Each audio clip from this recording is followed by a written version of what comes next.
Okay, I think we're like, yeah, we're live. A spontaneous boxing talk stream. I don't really plan on going that long, to be honest. Um, Maybe an hour, maybe 2 hours at max. We'll discuss what's coming up. We'll have some, have some discussions. I'm super tired, by the way, so apologies. But yeah, I mean, this weekend we have a few fights, notably Deontay Wilder versus Robert Helenius. That is the fight I'm looking forward to most this weekend. Obviously, you also have Devin Haney versus George Kambosos too in Australia, but that fight has no buzz whatsoever, and it's hardly surprising, to be honest. You know, first fight, first time around, was a routine victory for Devin Haney. Kambosos wasn't really getting close, wasn't having much success, and it wasn't a great fight first time around. It was quite one-sided, which I predicted, and I can only see this rematch going the same way. Um, George Kambosos, for me, just doesn't have the ability to effectively apply pressure. He's not a pressure fighter, George Kambosos. Kambosos is what would you say? A crafty mid-range counterpuncher. He can be pretty good in the exchanges at mid-range, as we saw against Teofimo Lopez in those exchanges. Yeah, he can land some sneaky shots, but when he's forced to chase a fight, I don't think Kambosos is that good at all, to be honest. I really don't. And that was my reasoning for my prediction in the first fight, because we saw the signs against Mickey Bay and Lee Selby. And yeah, Devin Haney just took that to another level and completely outboxed Kambosos. And yeah, I expect the same thing to happen again, to be honest. So the rematch between Kambosos and Haney, not really looking forward to it. But I am looking forward to Wilder Helenius. Yeah, I mean, I saw the pad work, Jay's Boxing Universe. Wilder's been working on that left hook, but again, it's very different when you're actually in the ring. Especially with someone like Wilder, who's 36, 37, I think he'll just revert to type, to be honest. And honestly, I think that'll be enough to knock out Helenius. My thing with Helenius is the thing that makes it somewhat interesting is that Helenius can punch. He's got power in that right hand and even his jab. So if I'm Robert Helenius, I would use this fight as basically a free hit. I'm expected to lose. I would approach this fight very aggressively, take risks early on, try to put it on Wilder, and try to catch him early. You know, try to catch him by surprise. That's what I would do if I was Helenius. I think that's the best course of action for him, to be honest. I really do. I really do. If he stands off Wilder and tries to look for his openings and be precise and play that lead hand game, I think he'll get caught with that straight right hand. I think Helenius these days is too straight up and down, not that quick anymore. His reactions are pretty poor. I think he'll line himself up for a straight right hand if he just stands off Wilder, because he stands off guys at times with a low lead hand, and against Wilder that'll be a disaster. So if I'm Helenius, I'll bum rush Wilder early on, see what I can do, and if you get knocked out, you get knocked out. To be honest, that's how I see it, at least. That's how I see it. Helenius just needs to roll the dice. He needs to roll the dice and take a lot of risks here early on, and try and get Wilder out of there early. Try and shock him. Shock and all type tactics. That's what I think Helenius needs to do. Will he do that? It's not really in his nature, to be honest. And I think that will be his undoing. I think he'll get knocked out maybe mid-rounds. Yeah, high guard behind the jab, try and walk Wilder down. Yeah, do it early on. Try to pressure this guy early on, no doubt. Yeah, that's a shame. Yeah, Mateus versus Ponce not on the undercard. That would have been a slugfest. Yeah. I mean, Ponce, we last saw him when he fought Lewis Ritson, and he beat the shit out of Lewis Ritson. He really beat him up. And as we know, Mateus is just a monster. So get those two guys together, two aggressive guys who have decent power, throw a lot of punches. That would have been a war. But from what I'm hearing, that fight is still in talks. I think Ponce maybe had visa issues, which is why the fight fell through. So the fight should still happen. It should still happen. Yeah, I'm good, Lee, man. How about yourself? I'm pretty good. I'm pretty good. Very good fight, but I've heard that it's pay-per-view in America, which is a big shame because that is a great fight.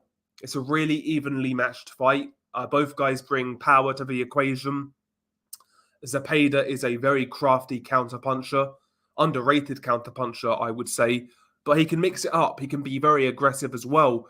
And Prograis is a really versatile fighter in his own right. He merges offense and defense really well. He's good on the inside, good at mid-range, good counterpuncher himself. You know, he's a really good fighter, Prograis, really talented. And yeah, him versus Zepeda is a really intriguing fight. I do believe Prograis is more well-rounded. I believe he's more skilled. I think I will pick him to win that fight, more than likely on points. But both guys hit hard enough to where it's super interesting. It's a really good fight. But I've got Prograis. I like Prograis. I think he's been, since that loss to Taylor, I've been very disappointed with his inactivity. I'm surprised no major promoter has taken a chance on him. But that's what's wrong with boxing, though. You know, you see a guy who can sell a few tickets and he might be shit. He's gonna get a deal with a promoter, but someone like Prograis, who is legitimately really talented, he's not getting anywhere. But well, at least he's got this fight. At least he's got this fight. So we'll see how he does. But Zepeda's no joke himself. Big up BG London. Salute.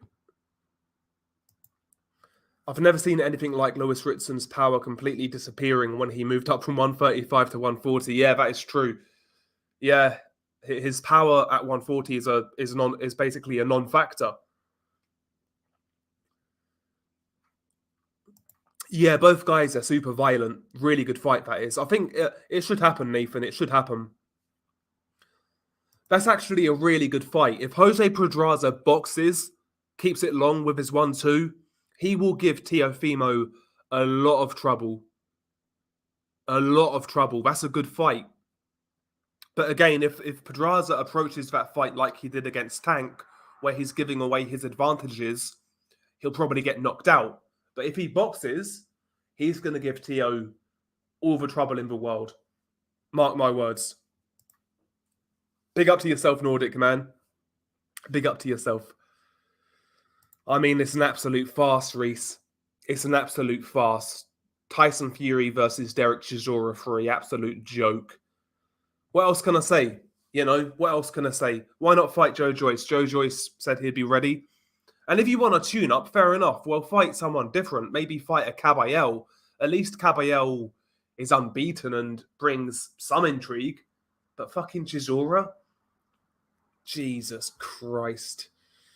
Oh dear, oh dear, oh dear. Derek Chisora. Derek Chisora on pay-per-view in 2022. Could you imagine?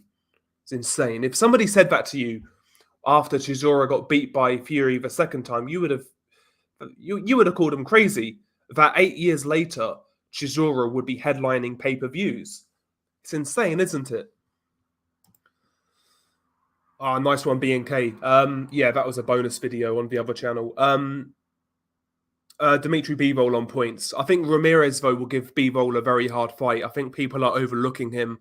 Ramirez is one of those guys I've always said is really talented. And he's got size to go with it, but he's never really put it all together. But I've always felt he's a talented fighter. I've always felt with Ramirez, he's got ability that he's not yet shown us. Maybe I'm wrong. Maybe I'm wrong. I'm still picking Bivol, but I think it's a hard fight. I think it's a hard fight for him. To be honest with you, Jiho Park, I didn't even know they was fighting. Take it back on the Haney undercard, yeah? Haney versus...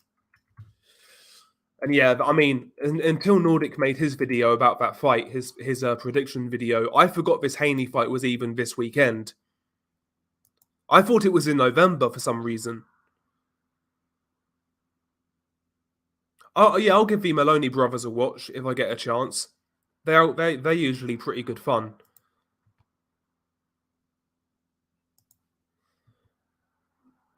Yeah, big up to Nordic. Yeah, that's a great fight, man. Prograis versus Zepeda, proper hardcore fight. I like it. Yeah, I like both guys as well, man. Both guys come to fight. They come to knock you out.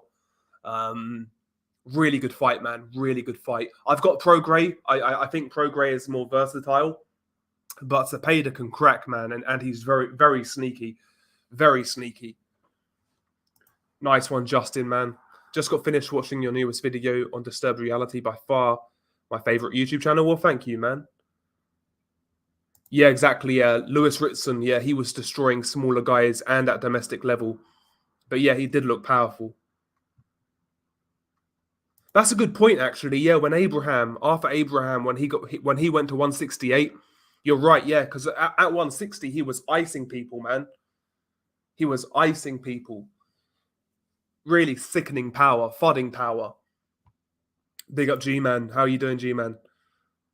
I watched your Bellew video. Good shit. Good shit. Oh, yeah, I agree. Lewis Ritson versus O'Hara Davis. Yeah, good fight domestically.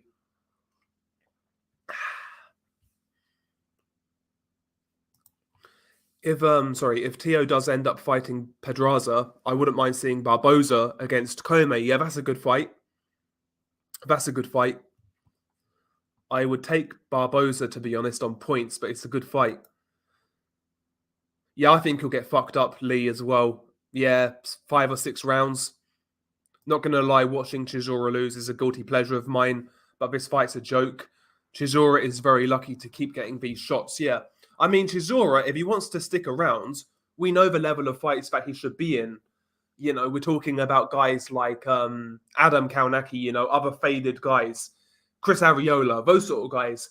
If he's fighting guys like that, I'll watch him. No problem, because they're going to be fun fights. But you can't be matching Chisora with elite level heavyweights now. I'm sorry, you can't. Chisora at this stage should be a card filler, a co-main event against like an equally shot guy, or you know, an equally weathered guy. That's where Chisora should continue his career, not at this level. Big up to Bruce, man. Salute. Big up to Bruce.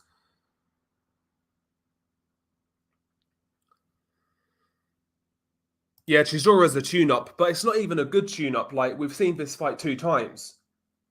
When both guys were green, when both guys were in the mid stages of their careers, and now towards the end. We don't need to see it a third time.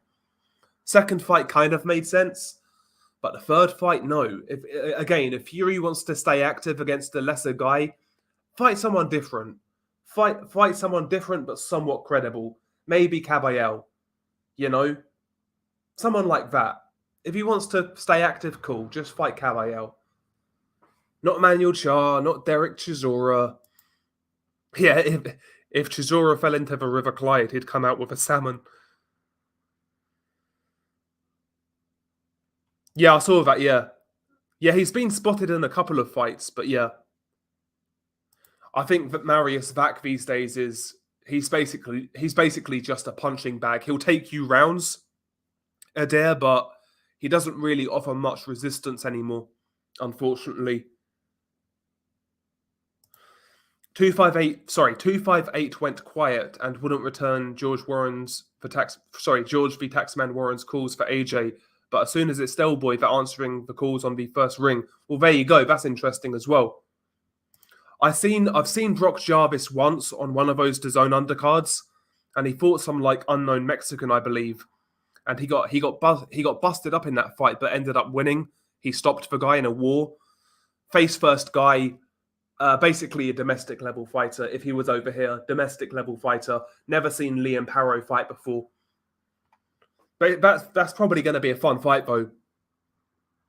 Fans and media losing their nut over Benn. Fight collapse is embarrassing. Matchroom spent 1 day trying to save the event and then scrapped it when the British Boxing Board of Control refused to sanction it. For me, my issue was never with Conor Benn failing a PED test, because in my opinion, they're all at it. My whole problem with the whole carry-on was, to me, it just exposes how the A-side fighter gets far more privilege when it comes to drug testing in boxing.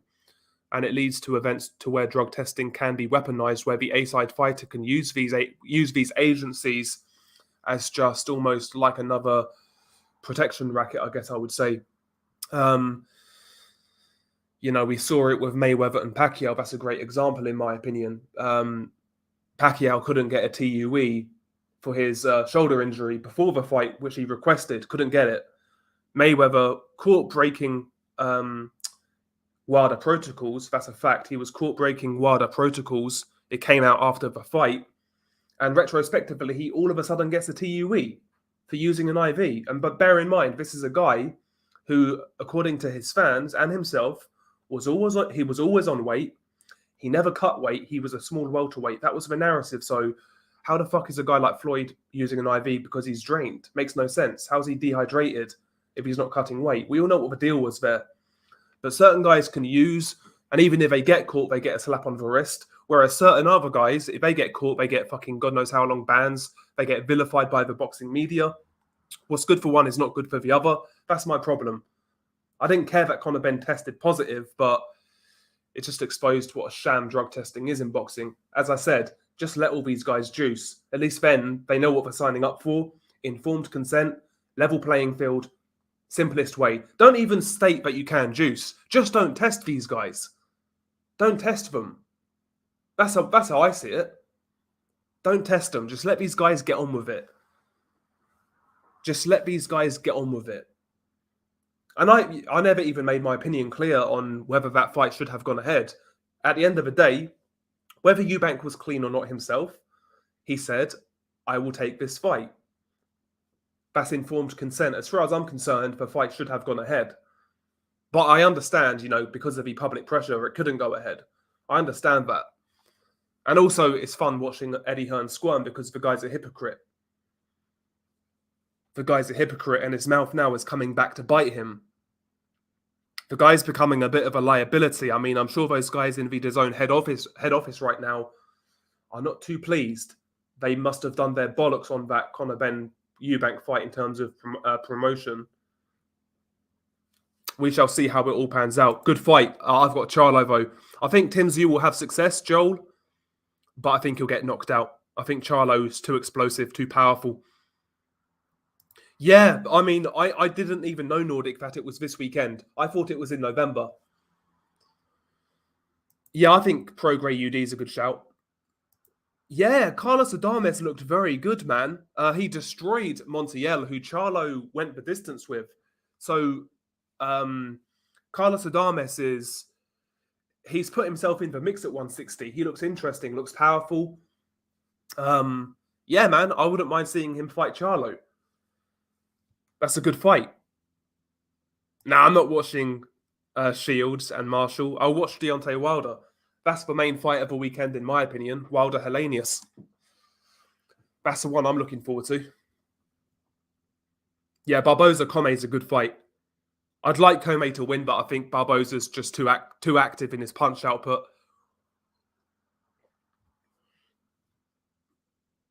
Yeah, I watched some of it. I watched the Adames fight, but basically that was it, to be honest. And a few highlights here and there. Yeah, 140 is still a good fight. Is still a good division. I watch MMA casually, Chloe. So like the big cards, I will watch. Like I've got an eye on the next big UFC card with Charles Oliveira. That's a good card. And also, I think there's Peter Yan versus Sean O'Malley and Sterling versus Dillashaw. That's a good card. Yeah, I'll watch that card. Yeah, Andy Ruiz would make perfect sense because he's tailor-made for Tyson Fury. Tailor-made for Tyson Fury. And it's clever matchmaking because he can say, well, I beat a former world champion in Andy Ruiz. It's clever.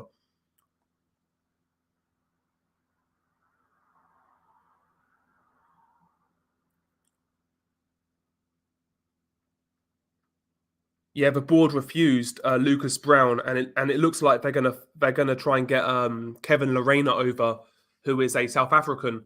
Kevin Lorena is a southpaw. He's not a big heavyweight. In fact, he's been a cruiserweight throughout most of his career, but he was a decent cruiserweight. He's kind of sneaky, crafty, very accurate with his punches, but he's not a big puncher. That's going to be the problem. He actually beat Mariusz Vak quite recently, Kevin Lorena. To be honest, Kevin Lerena would be one of Dubois' better wins. I would pick Kevin Lerena to beat Trevor Bryan, for example, because Trevor Bryan is awful.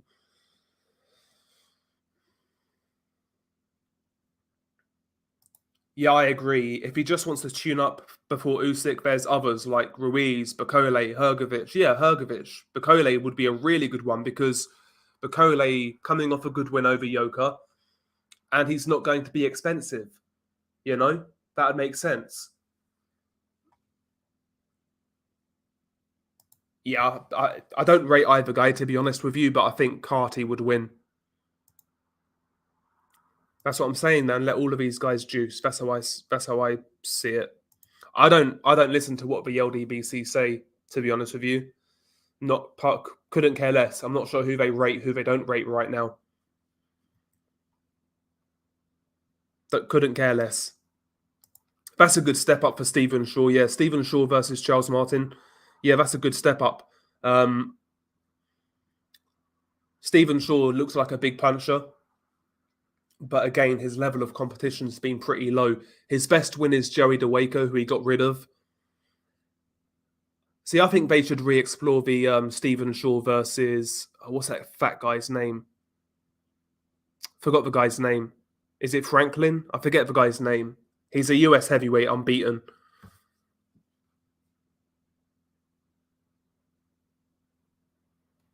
I say rounds 5 or 6, Nordic. I say rounds 5 or 6. But again, I think the plan for Helenius is quite clear. Just bum rush him. He needs to take risks early on, in my opinion. Because that low lead hand that he does is going to get him in big trouble. It's going to get him in big trouble. High guard, hard jab, walk him down. Take risks. And if you get knocked out, you get knocked out.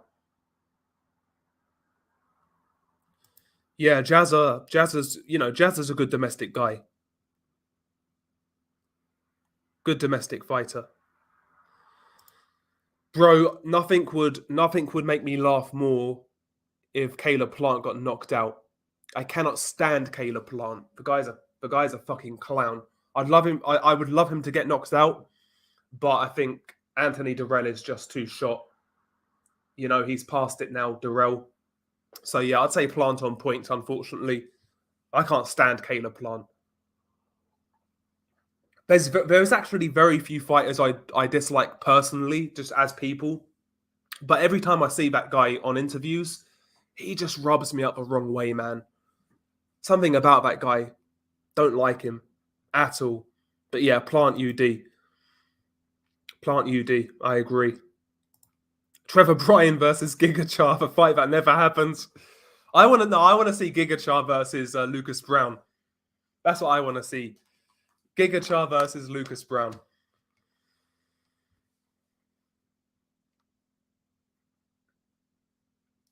Yeah, that's the thing with Bakole, yeah. See, I would still like to see Bakole versus Dubois.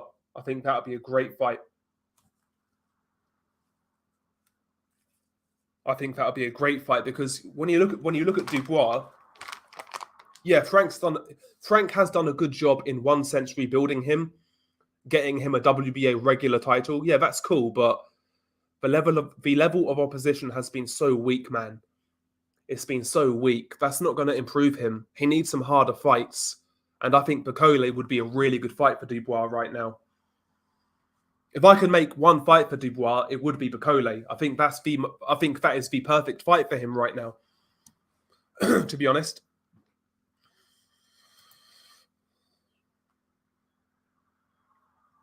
Usyk said he's going to go ringside at the Wilder fight. Interesting. Yeah, he said he'd fight Wilder. And I've got no reason to doubt Usyk. I'm sure that fight would do good numbers in the USA. The only thing, though, if you're Al Heyman, would you let it happen? When you've got Wilder versus Ruiz in-house, which would do big numbers itself. That's the only thing. But, you know, it would be an opportunity for Wilder to fight for the heavyweight titles. I'd like to see it. I wouldn't mind seeing it. Yeah, Rosado is a really respectable gatekeeper, but yeah, Last couple of fights proves that he's not at that level anymore. I think his last hurrah was Jaime Munguia, where he put up a really good showing. He lost, but he gave Munguia some hard rounds. I think that was his final kind of good performance.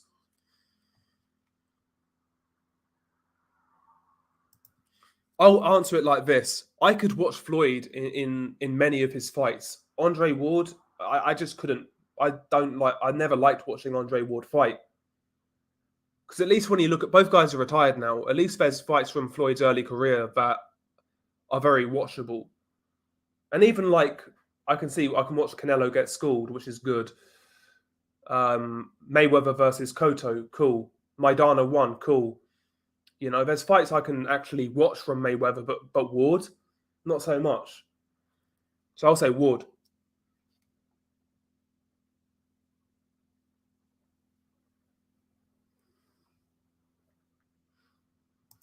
Yeah, Wilder versus a former sparring partner. Last time that happened was against Malik Scott, and who did a Tom Daly. Yeah, you have to be concerned about that. But you know, guys fight each other all the time who have spars. You know, so there's that. I get you though. I do get you, especially considering what happened with Malik Scott. I get you. So, yeah, I understand your concerns, Reese. I understand. Honestly, I don't think there's 10. Like active fighters right now, I don't think there's 10. I can't stand, as I said, Caleb Plant. Aside from that,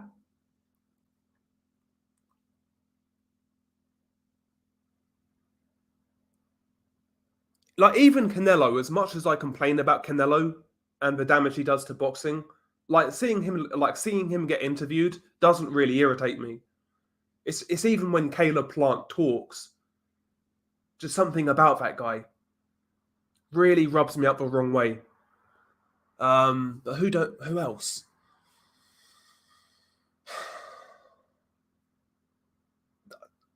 There's nobody out like who I super dislike apart from Caleb Plant.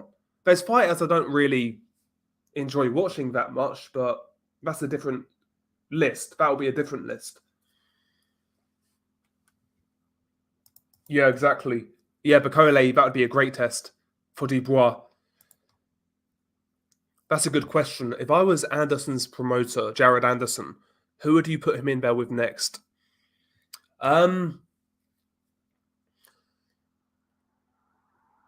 Very good question. Who would I put in with Anderson next? Honestly, maybe someone like, I think it's Jermaine Franklin, who's like a fellow unbeaten US prospect. He's not that great, but he's unbeaten. He's got a snazzy record. Maybe try and get him in there with like a domestic rival. Maybe a domestic rival. Maybe even Stephen Shaw.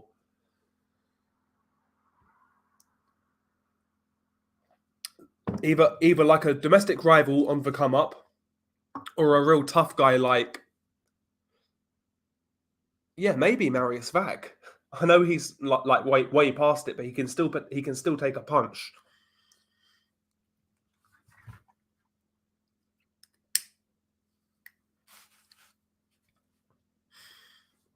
Yeah, Bacole has some skill. He's actually quite good up close for a big man.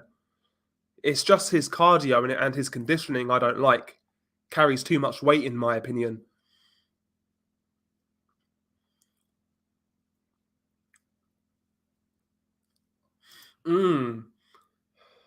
Good fight. Dubois versus Ajagba. I'll tell you what. Maybe middle of next year, Ajagba versus Jared Anderson would be a good fight. Because Ajagba's now with Top Rank, correct? Yeah, that'd be a good fight for Jared Anderson. Not next fight after that. Might be, yeah, he might be a good trainer because he's been around so many gyms now. He's been a sparring partner in so many gyms. He's seen so many different styles, you know, and considering all of the punishment he's taken, he's still a really good speaker. He can still articulate himself well. He could be a good trainer.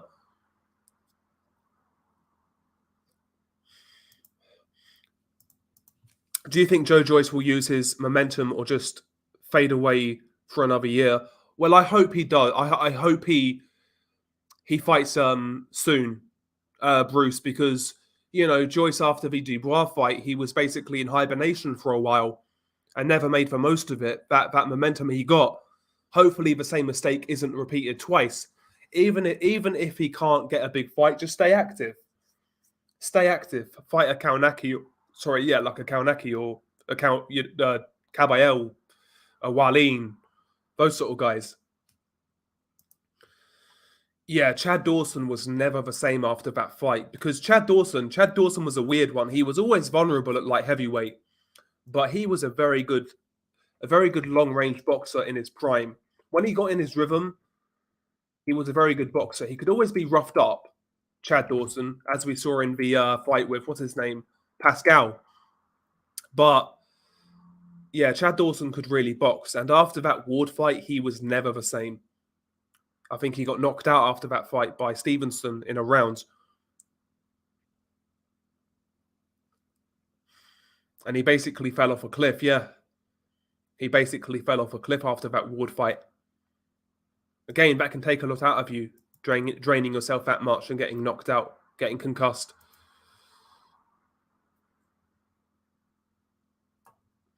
It's been so long since I've seen it. So long. Malik Scott actually had ability as well, but not everybody has it mentally at pro level. He actually speaks pretty well in interviews, yeah. I know people clown him for like training Wilder, his friends, but I wouldn't be surprised if he could become a good trainer, Malik Scott. I wouldn't be surprised. Yeah, he definitely quit against Chisora at the very least. Oh, David Morrell is actually in a really good fight. He's fighting the unbeaten Uzbek. What's his name? I've seen this guy fight before. 1 second. Not on BoxRec yet. Yeah, Yerbos Yunuli. Ados Yerbos Yuluni. Yerbos Yunuli. I can't even say his fucking name. But yeah, he's unbeaten himself, 16-0, 11 knockouts. He knocked out Lennox Allen. Lennox Allen actually took David Morrell the distance. That's a really good fight. I saw, what fight did I see of this guy? I've seen this guy fight before, but I don't know where. But yeah, that's a good fight for David Morrell. That's a really good fight.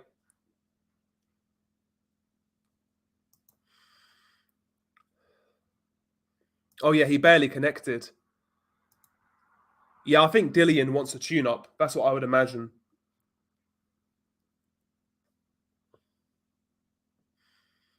I think he probably wants a tune-up. And also, you have to consider as well. I don't think Dillian was happy with the well, he wasn't happy, as we know, with how that scenario with Tyson Fury played out. So negotiating with Frank Warren was it's always going to be difficult from now on, I would say. I think you'll see White versus, I don't know, maybe Wallin. Re-explore that fight. Wallin would be a good comeback for White. Not too easy, not too tough.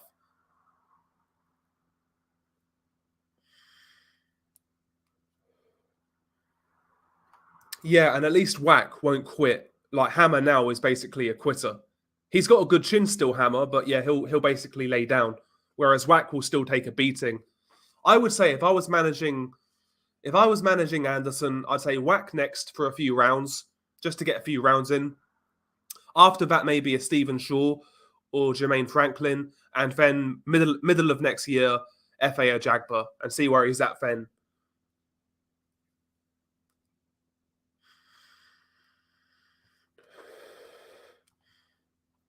I think he quit in that one, Reese. I just think he quit. Maybe he did take a dive vote.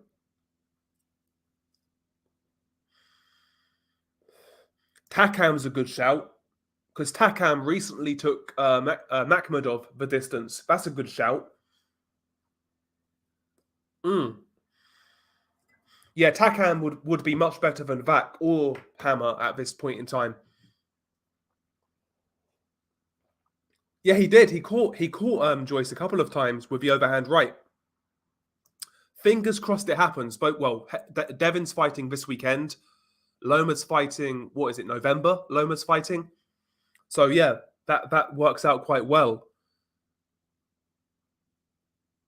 Yeah, he did. He won a couple of rounds as well against Makhmudov.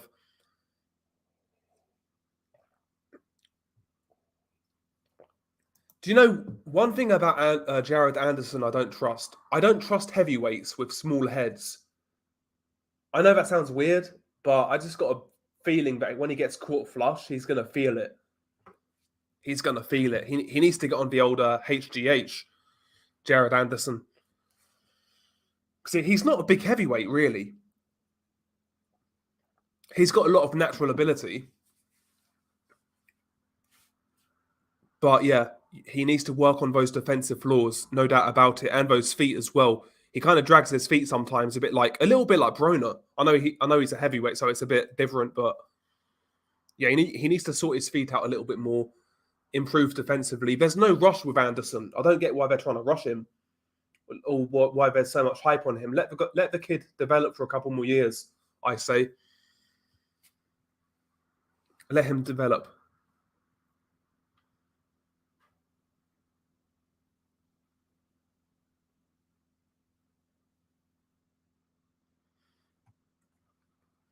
Yeah, and there was also the Stevenson fight as well, which he could have fought. Adonis Stevenson.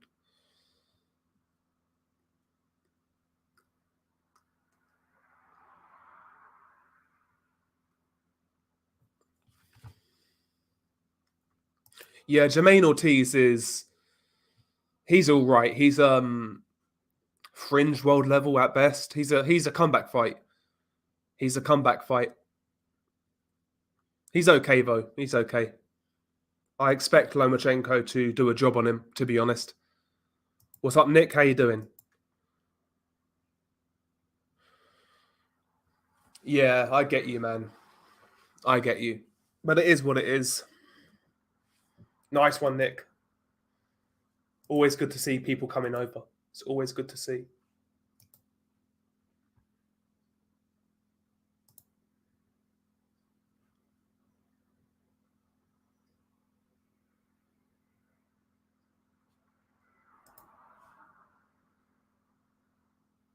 Do you like my profile picture?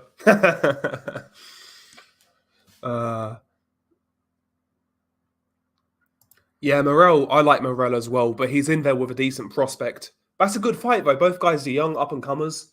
Both guys unbeaten. That's what I want to see, man. Exactly, yeah. And what did Fury say about Joyce? Oh, he doesn't have many Instagram followers. That's what it's come down to now. Oh, but boxing fans will complain about YouTubers boxing. When we have fucking boxers say, oh, so and so doesn't have many Instagram followers, therefore he's not ready to fight me. It's embarrassing, isn't it? I mean, do you remember a couple of years ago? It was before Tio lost to Cambosos, and he and Devin Haney had a back and forth literally arguing about who had more followers. And then boxing fans will complain about YouTubers boxing. It's mad. It's madness. But yeah, I mean, Joe Joyce would have been easily makeable, but we all know why that fight's not being made. We know that Joe Joyce won't lie down. He'll be a very hard fight for Fury. Because what if Tyson Fury can't hurt Joe Joyce and he can't get his respect? What happens? Because does Tyson Fury have the legs that he had against Vladimir Klitschko when he was boxing and moving, feinting, upper body movement, ducking and diving? Does he have that ability anymore physically? Probably not. So boxing, this version of Fury, boxing for 12 rounds on the back foot against a strong, robust guy, I think will be very difficult. And I think Tyson Fury knows that. I've noticed the way he talks about Joyce is a lot different to how he talks about many other fighters. I think he sees the danger in Joyce. Just my opinion. Yeah, Wallin again. Wallin would be an ideal comeback for AJ. Yeah, well, HBO killed HBO. Their decision making in their final couple of years was diabolical. Um, I would like to see HBO come back though under new guidance, no doubt about it, because there was something about that HBO music, the production. It just felt like a big fight. But when I look at the Zone or even Showtime, it doesn't have that same big fight feel. These big fights in America, it just doesn't have it. I don't know what that is, but I don't know.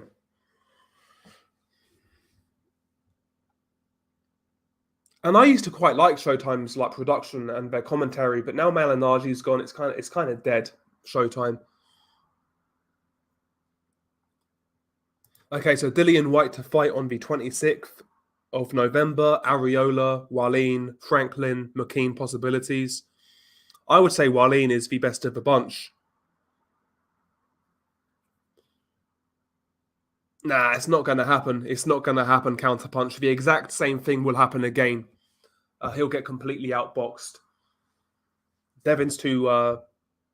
his jab is far too good. It's far too good, and his movement's too good. Again, Kambosos isn't a good... He's not a good pressure fighter. He's not. He can't punch. He can't really punch on the front foot that effectively. He can't close distance effectively. His jab on the front foot's quite poor. Kambosos is a mid-range counterpuncher, essentially. That's what he is. And Devin's not going to set his feet and stand there at mid-range. He's going to make Kambosos chase the fight, and he can't do that. Doesn't have the skills to do that. Devin's jab will be far too effective. His foot speed will be too much. Easy win for Devin Haney. Yeah, I know what the main event is, Jay, but I don't know the undercard, to be honest with you. The main event's okay. Exactly, yeah.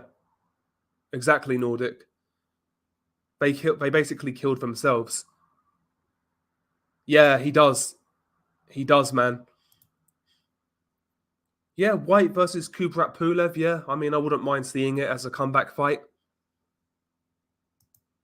Kunkumbayev, I mean, I think he's at cruiserweight right now. I believe. I might be wrong on that. Yeah, I mean, he's okay, but his chin is a little bit questionable. Kunkumbayev, he can box, but not so sure about him. Yeah.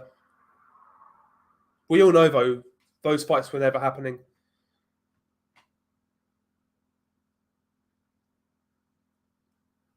Nice one, Levi.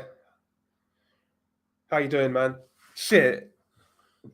Big shout out, Del Boy. I just got out of hospital. Got my foot amputated after a car accident. Back at work. Tuned into the boxing chat. First time in ages, man. Well, listen, man. Sorry to hear that. Hopefully you're in good spirits and you're feeling better. Yeah, I mean, yeah, I hadn't seen you for a while. I've not been streaming that regularly though, but I was wondering where you were at because you're one of the regulars. Now, hopefully you're keeping well, man. If you need anything as well, just drop me a line on Twitter. Is the best place to get me. But yeah, big up to yourself, Levi. Yeah, Joe Joyce would be a problem for Fury, hence why the fight won't happen. Basically, yeah, or for now anyway, yeah. Joyce beats Fury right now. I think he's got that. I think he's got a chance. I'm not calling him to beat Fury, but Tyson Fury knows that's a hard fight. Joyce got the hard strength. Yeah, I mean, maybe, but I'm sure Frank could have worked his magic. Surely. But yeah, I mean, Derek Chisora, I think it's poor. It's really poor. But yeah, that's a good shout as well, actually. Michael Hunter would have been perfect. And yeah, he's been training for Huey. So yeah, that again, Michael Hunter, no problem. I'll be interested. That'd be a great shout.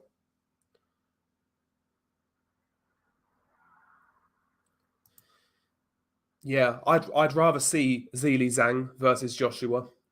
But I'll be honest, yeah, I think Zhilei Zhang got flattered in that fight with Hrgovic. I'd never rated Zhilei Zhang before Hrgovic, and I think Hrgovic was that poor. He made Zhilei Zhang look a lot better than he is. Just my opinion. Just my opinion. I think Joshua would smoke Zhilei Zhang.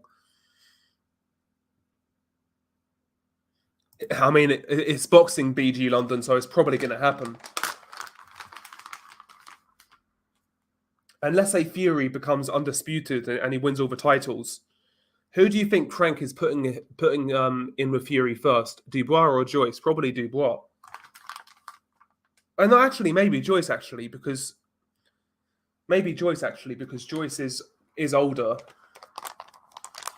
and it might age Fury out a little bit for when Dubois fights him. Who knows? But you might be right, BG. You might be right. It wouldn't surprise me with how boxing is.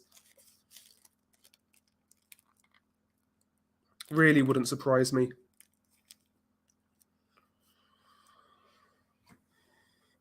Good fight. Florian Marku versus Tyrone McKenna. Yeah, good fight. I think Marku might be too strong, but McKenna's more active. He's got more output. And one thing about Florian Marku is he doesn't throw many punches. His output drops as the fight goes on. I know that happens with most fighters, obviously, but it's quite drastic with Florian Marku. He loads up on every punch. Yeah, it's a load of nonsense, big boys boxing. He's going to get schooled again. Yeah, big up to Levi, man. Big up to Levi. I think so, CM Fox. Yeah, my problem with Helenius is that low lead hand. It's going to get him in a lot of trouble. And yeah, if Helenius just stands off Wilder, he's going to get knocked out. He needs to be aggressive and take chances early on, take risks. And if he gets knocked out, he gets knocked out. But he can't play it safe against Wilder and just tip tap and look for one perfect shot. He's going to get knocked out.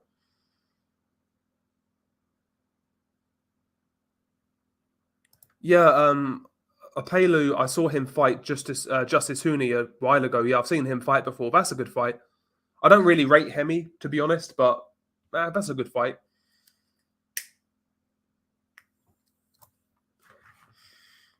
I'm surprised they haven't tried to get Lucas Brown in there with Hemi.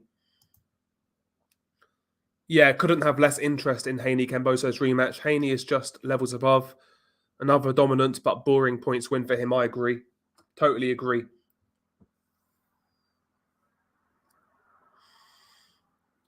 Yeah, the Maloney brothers always good value. One fight left, from what I'm hearing, BG London. Apparently, he's got one fight left. And what I think you'll see is he'll go to Sky and he'll fight Richard Riakporhe. That's what I think he's looking for. Eddie Hearn right now, man, is in the mud. Eddie's in the mud right now. This has been a PR disaster for him.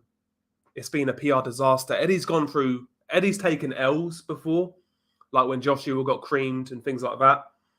The whole Dillian White situation. He's taken L's, but nothing like this. I've never seen the casuals turn on Eddie Hearn like this. This is probably the toughest moment of his promotional career since he started.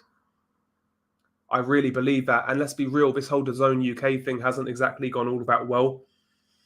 The levels of shows have been pretty diabolical in recent months. The schedule is threadbare. Yeah, I mean, I think he's in a tough spot right now. Frank Warren is shoulder rolling back to the top. Ben Shalom is doing his thing on Sky. He doesn't have the monopoly now on Olympians turning over. We'll see what Eddie's made of. We'll see what Eddie's made of.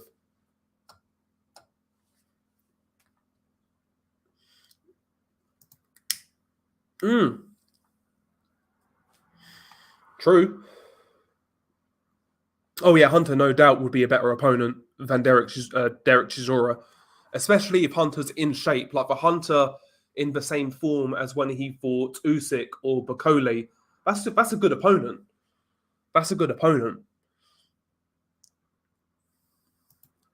Exactly, Kyle. Yeah, he's a talented guy, Tyson Fury, but too much of a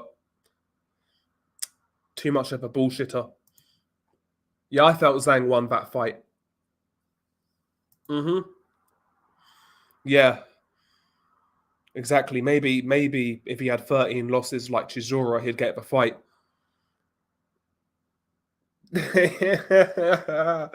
Fury's losing more fans than Biden is losing voters. And somehow he's managing to contradict himself more than Joe Biden.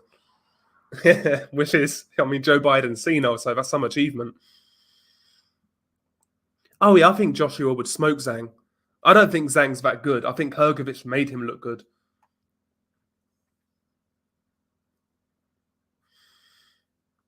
Oh yeah, Zhu Shiming. I recall him. Yeah, I remember him. But I think that's free money. Printing money. Yeah, his stamina's trash. Yeah. The only thing he does have is power. He does have power, and he's quite sneaky with his left hand. Zili Zhang. I mean, listen, I think it's an acceptable comeback fight for Joshua, no doubt.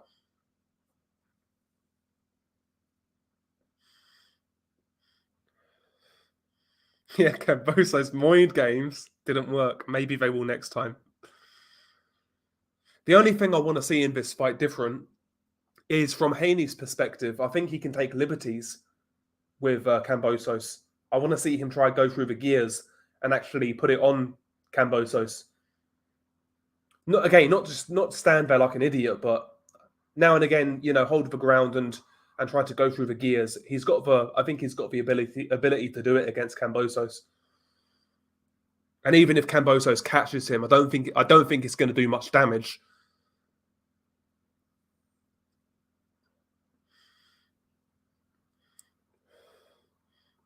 Yeah, Cordina got stripped of his title, his IBF title.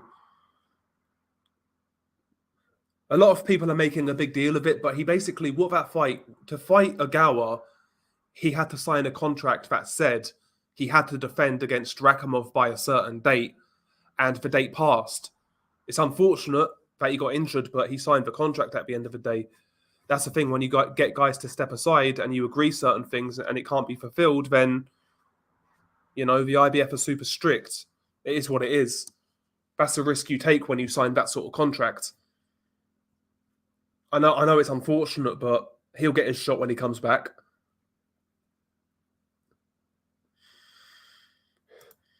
Yeah, Dave Allen, second best boxer of all time to Alan Babich. Yeah, maybe that should be Eddie Hearn's call to action. Get Dave Allen back on the zone. Get Dave Allen back. When all else fails, get Dave Allen. Dave Allen, Alan Babich, the zone's UK pay-per-view debut. Let's get it. Good fighter, but disappointing in recent years. When he moved to heavyweight, I was actually expecting him to make some noise, to be honest. But again, injuries, inactivity held him back. I think he's got the power for heavyweight. He's actually filled out really well at heavyweight as well. He comes in around the 230s. He's not a small heavyweight. I mean, if you chuck Gassiev in there, like Gassiev versus Dillian White now, he's got the power, I'm telling you, to knock Dillian White out. He's got the power to knock Dillian White out.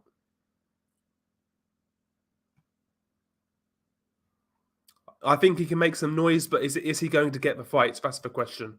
I don't know. Is he going to stay injury-free as well?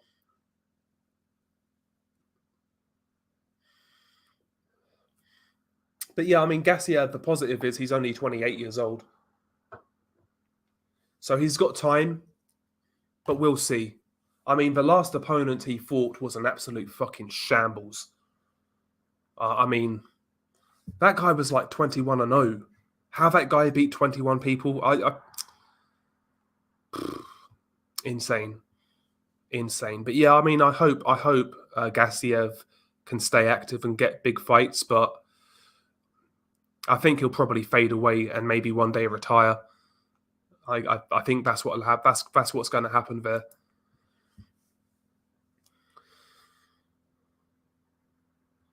Yeah, I think so as well. Mid rounds, Wilder knocks him out. Again, I just think Helenius in that fight needs to really just roll the dice and take some risks.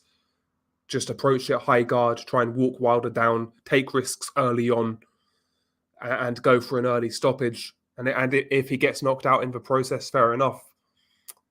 But that low lead hand that he likes to use and standing from range, and I'm not sure it's going to work against Wilder.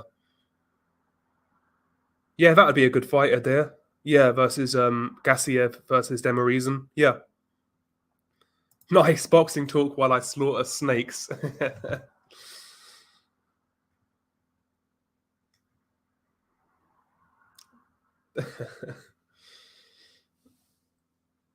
Yeah, it's not been a great year. I've struggled with like boxing content this year. It's not been interesting, has it? There's been a few fights, and there's a couple of fights coming up I like the Prograis versus Zepeda fight, and also Warrington versus Lopez, Bernardo Lopez. I think that's a good fight as well. There's a few fights I'm looking forward to, but on the whole, I think 2022 has been very disappointing. I don't really remember what fights I've been like that have like delivered this year. There's not been many.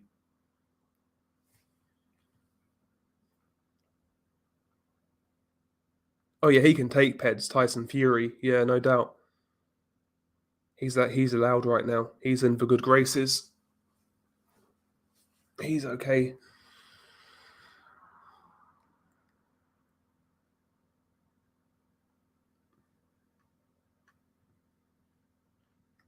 Yeah, Eddie Hearn's in the mud.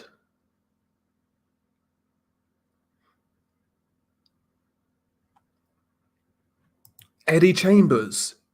Oh my god. When was the last time Eddie Chambers fought? The last fight he had of relevance was what? Klitschko? When was that? 2011? 2010? Eddie Chambers, Jesus Christ. Yeah, I've struggled this year in general with boxing.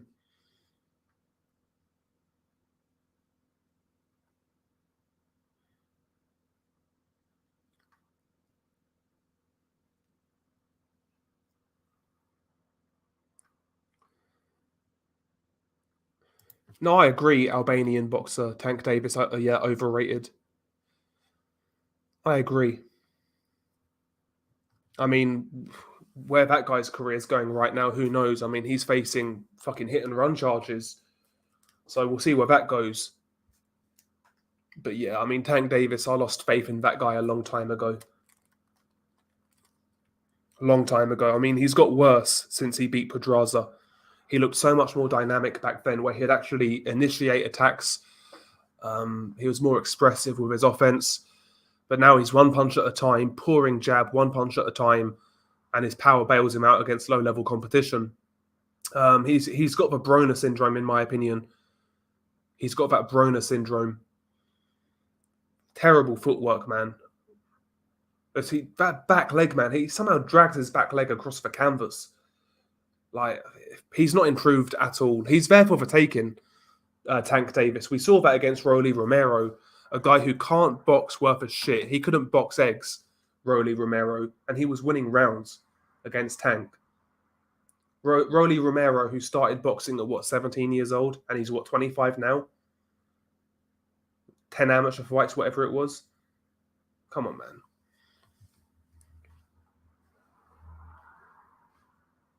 Oh yeah, Gassiev is a ridiculously hard puncher. Ridiculously hard puncher. And I think that power carries at heavyweight. Probably more powerful at heavyweight because he's not draining himself. Like how he made cruiserweight now, looking at him now, I don't understand it. Yeah, Gassiev takes way too long in between fights, needs to be more active. Yeah, exactly. And the fights he's having right now are going, one round? So yeah, he needs to get in the groove and fight people like quick fire succession, fight every couple of months. If he can't fight, if he can't get guys with good, like up and comers or contenders, fight guys who are tough at least, who can go a few rounds and keep you sharp, Maybe a Marius Vac will say his name again. I know he's shit now, but he can take a few shots. Sergey Kuzmin, a fellow Russian, fight him. I mean, there's guys out there I'm sure he can fight. Just not these bums with who are going to go down after one shot.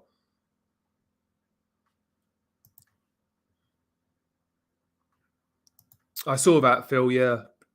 Kazuta Ioka versus Joshua Franco, yeah. I think Ioka wins that fight comfortably on points.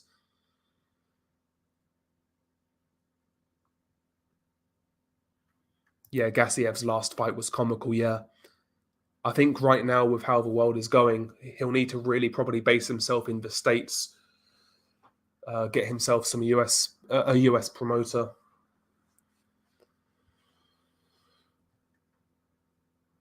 Okay, I don't even recall that fight, Chambers versus Gerald Washington. Don't even recall it happening. Yeah, I mean, Rakimov's going to fuck up Zelfa Barrett. Zelfa Barrett's a good domestic fighter, nothing more, nothing less.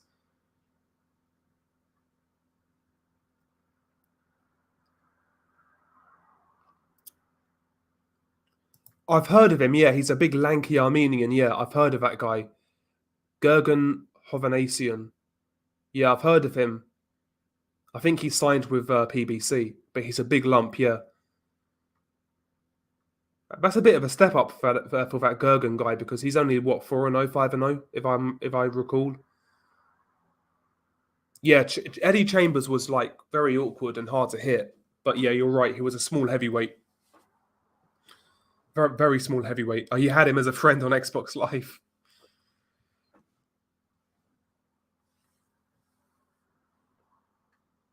Eddie Chambers was a big Hitman fan, same as me.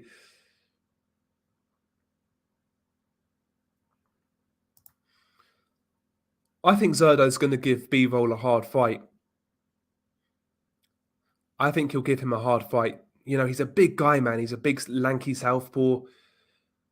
He's pretty decent. He can box. He can brawl. He's pretty decent in most areas. He doesn't really excel in one area, but he's quite well rounded. And I think that size and strength will play a part in that fight. He'll definitely give Bivol a hard night, but I think he loses still. In my opinion, I might be wrong.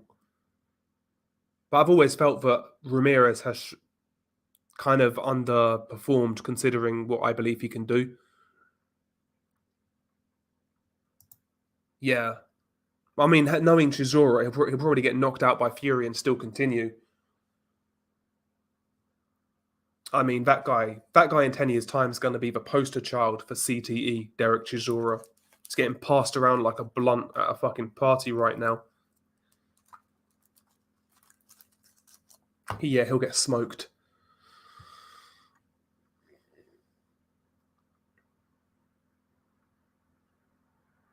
Yeah, I never even knew that fight happened.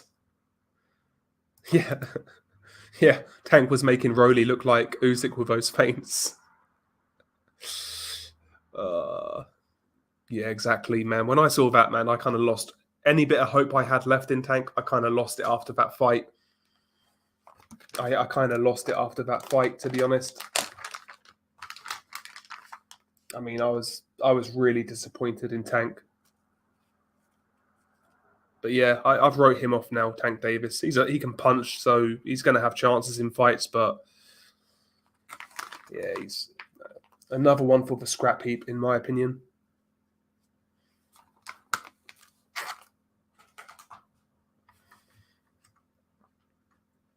Yeah, Ioka's good, man. Ioka's very underrated. I wouldn't mind seeing him fight. What's the Argentinian gentleman who just beat Anka Haas? Fernando Martinez. That'll be a good fight.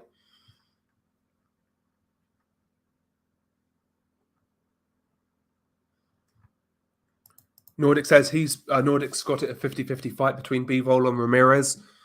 Yeah, I mean, listen, and Ramirez might get a bit of preferential treatment, you know, because I guess he's got the potential to be in bigger fights, like Canelo, for example.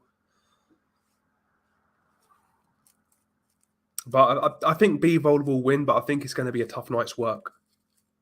I think it's going to be a tough night's work.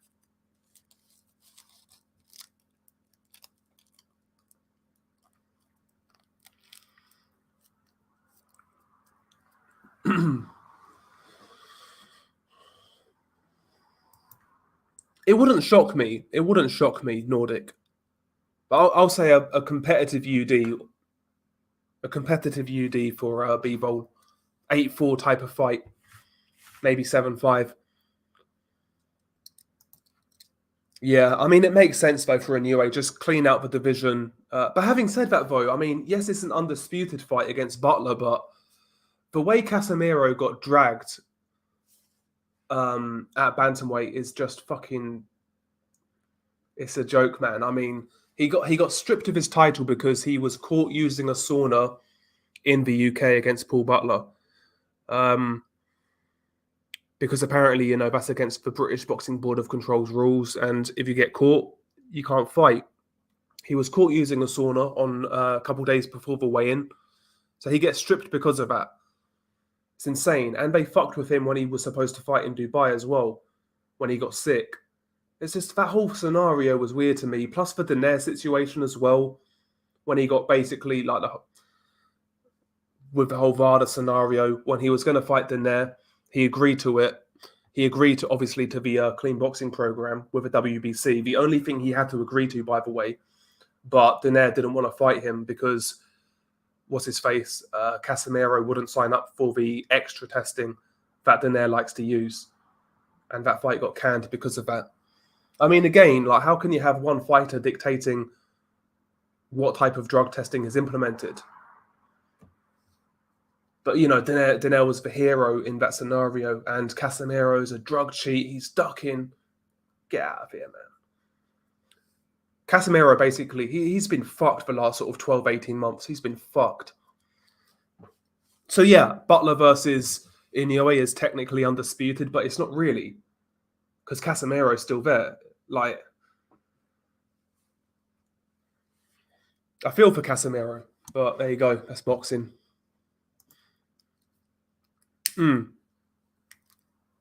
I'll be shocked if Butler makes it past 4 rounds, Nordic. I'll be shocked if he makes it past 4 rounds.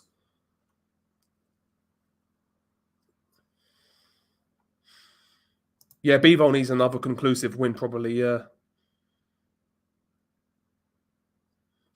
Yeah, right now, I think I'd pick Ryan Garcia. If you asked me that a couple of years ago, I would have said Tank Davis.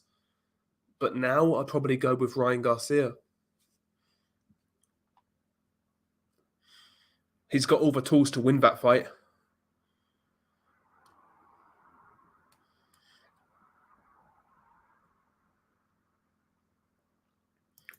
Yeah, he'll get his... Yeah, he'll lay down Chisora, take his payday and go home. What's up, man? What's up, Vatos? How you doing? No, I've not heard anything from John Real Casemiro. Not heard anything about him at all, when he's going to fight next or whatever. Have a look on BoxRec. Yeah, the last time he fought was Rigondeaux. Yeah, I mean, how he got stripped was a joke.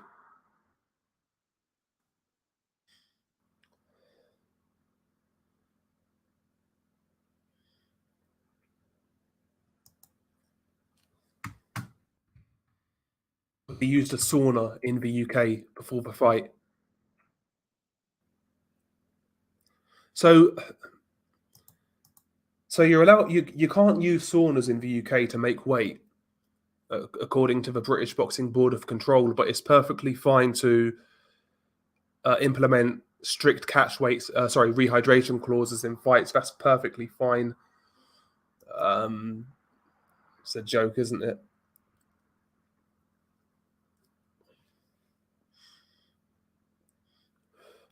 Yeah, I'd like to see that as well. I'd like to see it at bantamweight, to be honest. Beat Butler and then fight Casemiro.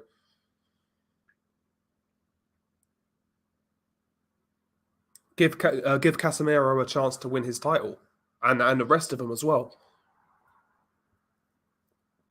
Yeah, Eddie had Sky Sports News. Yeah, like Nordic said, the propaganda machine. Sorry, I would take Ryan Garcia right now, unless he could do something stupid, but I'd probably take Ryan Garcia over Tank.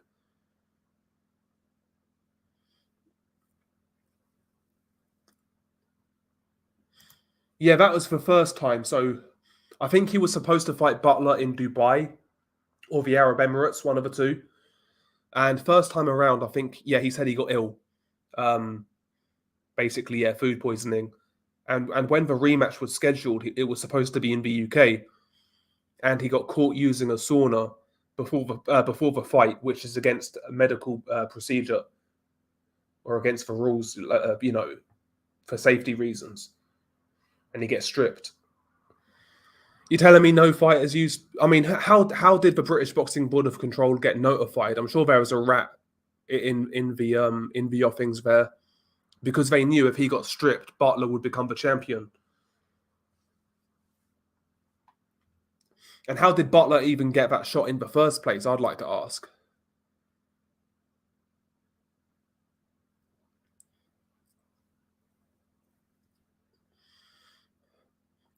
Yeah, smash the light, man. No doubt. No doubt.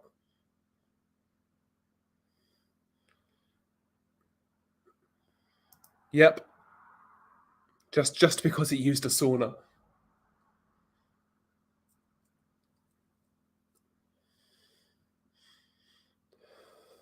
But again, I mean, they apparently, due to safety reasons, yet we've just seen what's gone down this previous week. Safety reasons, fighter safety, ridiculous, man. It was a convenient way to get a British title. It was a convenient way of getting a British fighter a world title, because we know that Paul Butler wasn't beating Casemiro.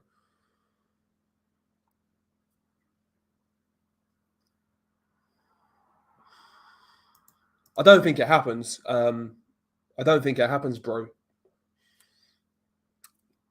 Rival networks, egos in the way. I don't think it's going to happen. And it's going to be a bigger fight in a few years. It's not going to happen anytime soon.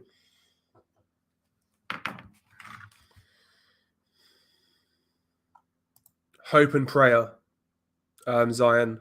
Hope and prayer. He lands one perfect shot, because he's not beating Devin Haney. He can't apply effective pressure. He can't punch on the front foot. Can't cut the ring off.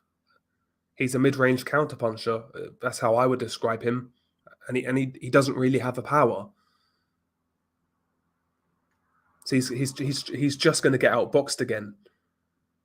Oh, Casemiro took a photo in the sauna himself, and he ratted on it. Okay, so he ratted on himself. That's crazy, though, man. That's crazy. Crazy.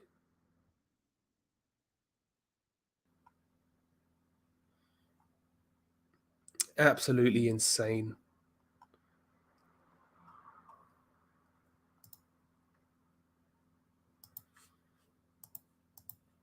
Madness.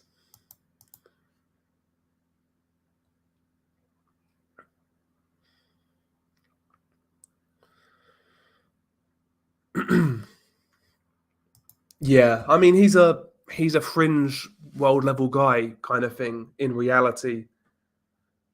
I said that right after he beat Tio. I mean, I felt he kind of got, don't want to say he got lucky. He won the fight and it was a hard fight, but listen, whether you think Tio's overrated or not, he caught Tio at the perfect opportunity. I do think there was something wrong with Tio that night, medically, and he was and mentally as well. He was all over the place. I think he just caught Tio at a good time. I said that after the fight, and I said after that fight, he's not going to beat any of the top lightweights after that. He won't beat Loma. He won't beat Devin. He won't beat Ryan. He won't beat even Tank. I think all of those guys beat him. Said that after the fight, and I still think that way now. And we'll see it again this weekend. He'll get schooled again.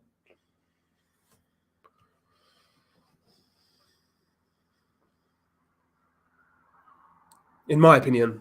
Who knows? Maybe he'll shock me and prove me wrong. Who knows? Who knows? I think he'll get discouraged real quick, though.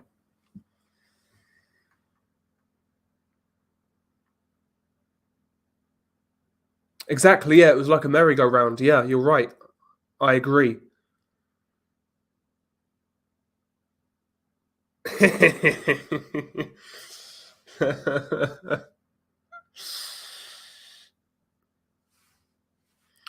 I don't hang around with feminists, Albanian boxer. I'm not. They don't annoy me. I don't associate with them.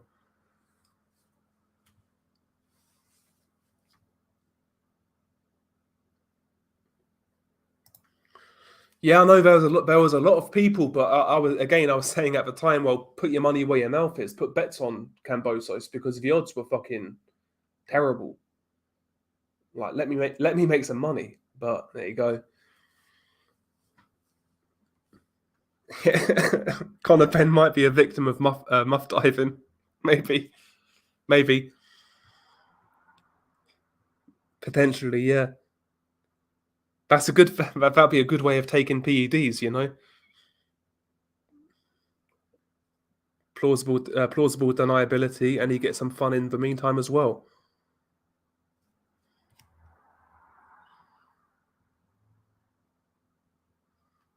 Yeah, yeah. And I think, listen, man, if Pedraza comes to fight, because that's the fight they're talking about next at 140, if Pedraza comes to fight and he boxes, that's a very hard fight for Tio, in my opinion. That's a very hard fight. So that'll be interesting to see what Pedraza turns up. Is he going to give away his advantages like he did against Tank and fight, or is he going to box? If he boxes, I think that's a very interesting fight. I do. Yeah, he's everywhere, man. This Andrew Tate. Not as much now, though. I think he got banned on YouTube, I think. Or his actual channel did, you know. I boxed my ex-girlfriend's husband for dating her and marrying her. And the worst part, I didn't even want her back. Yeah, well, should have left it.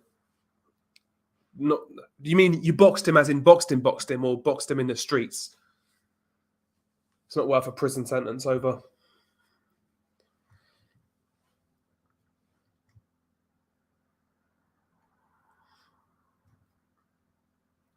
I've been pretty lucky in that regard when it comes to women, I guess. I've never had any like crazy, like radical feminist types. They're pretty easy to root out though, and you know what I mean? Like, I mean, you can see them coming a mile away. But what can you do? What can you do? And I don't even watch that sort of content online, you know, triggered feminists and all that shit, and debates between feminists and so-called conservatives. I don't watch any of that shit online. Just ignore it. All a pantomime. All a pantomime.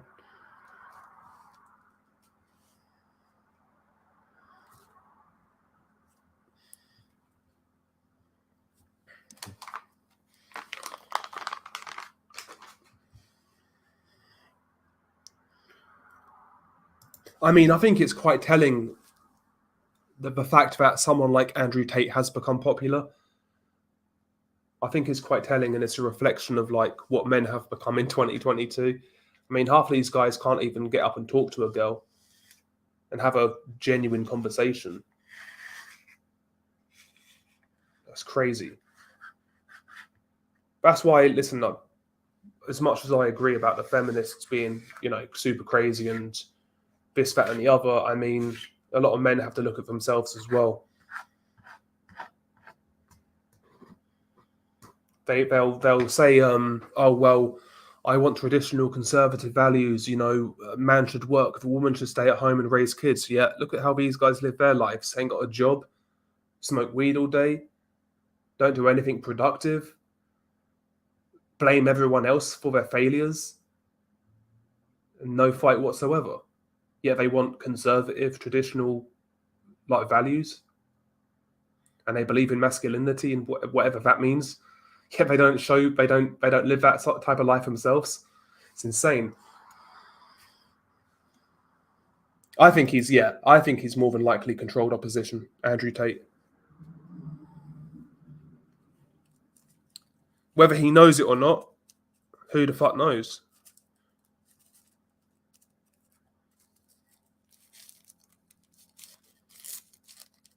Who knows?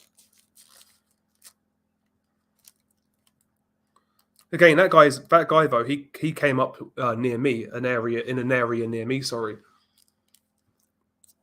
Same as Tommy Robinson as well. That guy was another fucking plant, complete industry plant.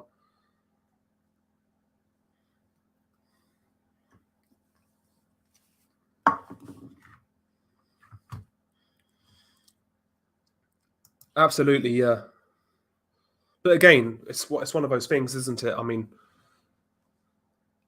I've not got everything sorted. There's no doubt about that. But I know where I want to be, and I'm working towards it. I know what the end goal is, and I'm striving to do that, as well as trying to look after my family as well, as much as I can. I live alone, but you know, my parents are older, so I have to keep those in my mind as well, and try to do what I can to look after them as well, because again, they're older, and you know, if you have older parents, you see, you know, they deteriorate, and you got to do what you have to do, you know.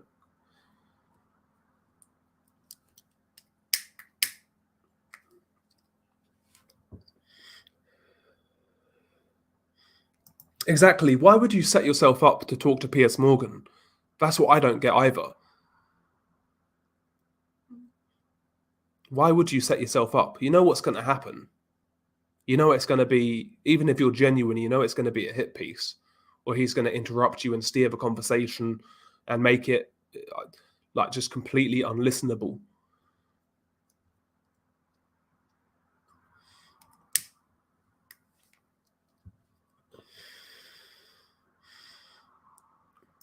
Yeah, exactly. I agree, Nordic. But none of these guys really are.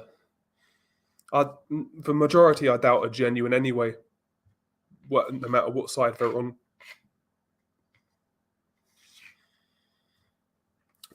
You know, it is what it is. Just try and see the humor in it, I guess. That's all I'll say. Probably, yeah. Probably. There's a lot of Albanians where I kind of hung around when I was younger. A lot. And those guys don't fuck around.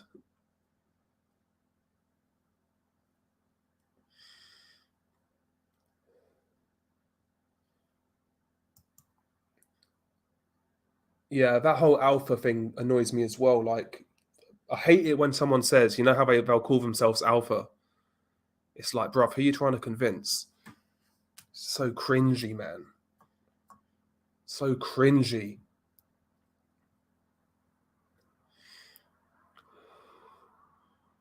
What does it even mean? Like,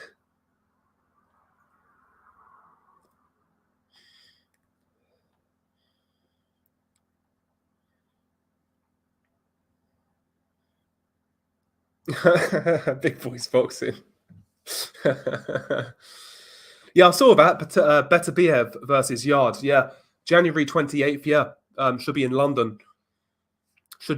Yeah, I mean, I'm looking forward to that fight. Yard is a flawed fighter, but he's athletically gifted. He can punch, and you know he does make for good fights when he's matched right, in my opinion. So Yard's dangerous, but I think he'll get smoked.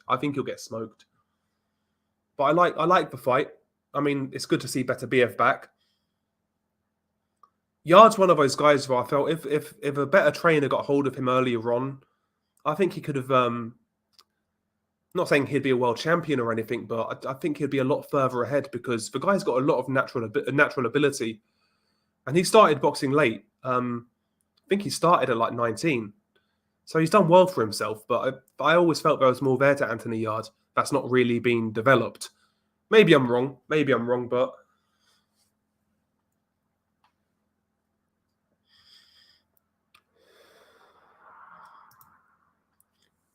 yeah.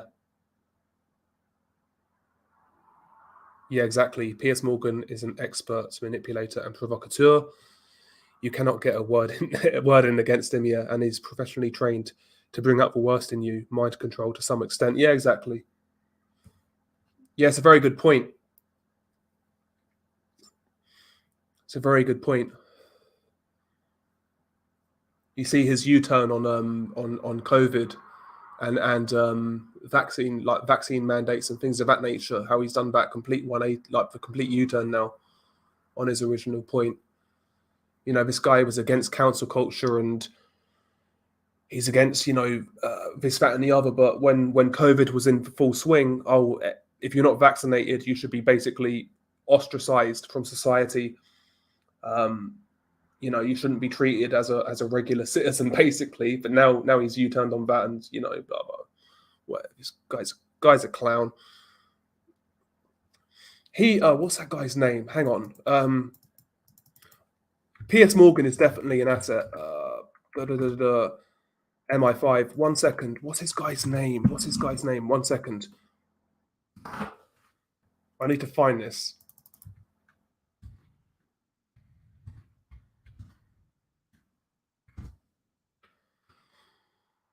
I forgot the guy's name.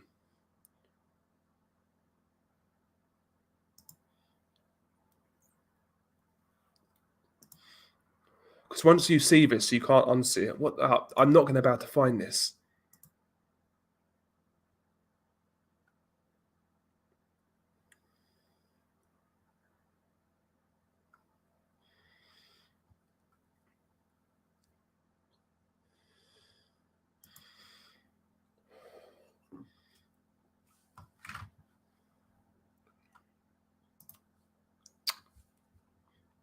Yeah, I'm not going to. I don't think I can find it. What I needed to find. Oh shit.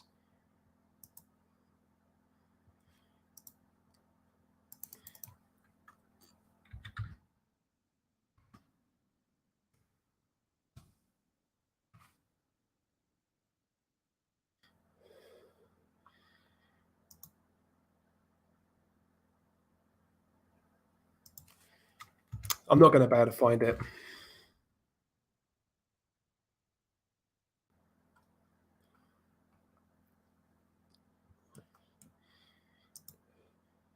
But yeah, I think his family have a history of being in the MI5, MI6. There's an old MI6 agent or MI5 who looks for spitting image of Piers Morgan from like the 50s or 60s. I forgot his name though. Fuck's sake, forgot his name. I'm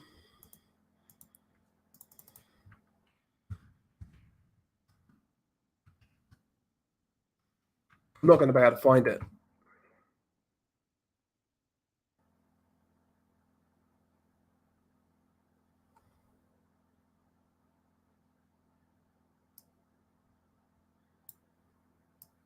Fuck.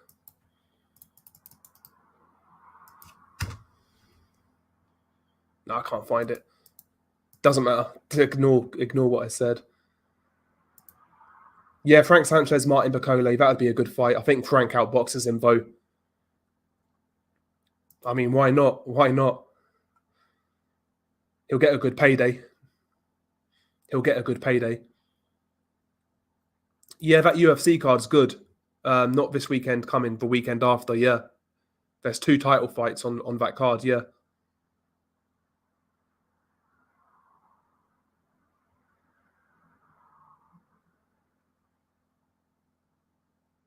Yeah. I think that, yeah, exactly, Nordic.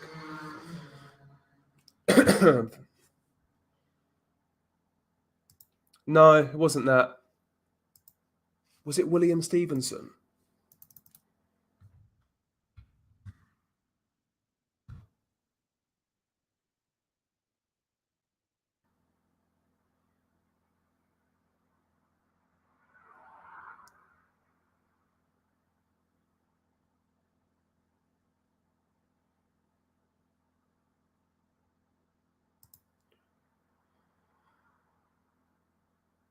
Yeah, it was William Stevenson.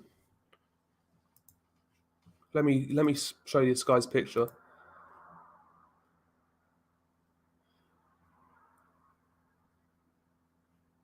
So yeah, he was Canadian, but he was like the senior representative of the British security coordination in World War II. Let me get a picture of this dude.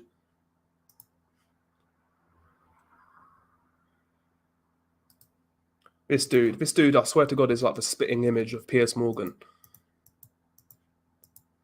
So let me just get this picture up right now. Edit. How do you do this shit? Edit avatar, there you go. Let's get rid of that. This dude right here, hang on. Don't know if the full picture is going to show. Full picture doesn't show, but if you Google William Stevenson first image, the dude looks exactly like, or he resembles Piers Morgan. I think Piers Morgan is an asset, no doubt. No doubt about it. Try and get a better picture. But yeah, I wouldn't be surprised if he's got heritage like who worked for the agencies in some description. I mean, look at this dude, man. Hang on. So William Stevenson.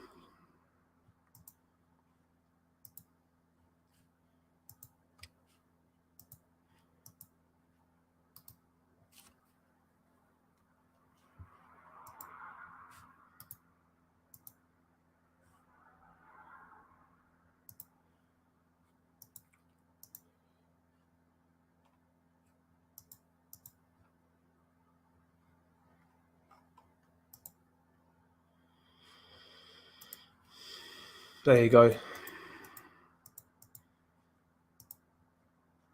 Yeah, they are, more than likely. They are, yeah. I mean, yeah, this guy apparently hacked a dead schoolgirl's phone. Yeah, he still gets like all these mainstream shows and television spots and documentaries and all this, that, and the other. Yeah, I mean, the guy's a cretin, man. Absolute cretin. There's no doubt about it.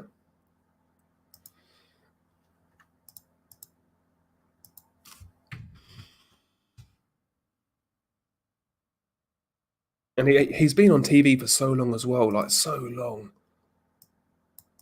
It's insane, like how long that guy's been on TV, like ever since I can remember.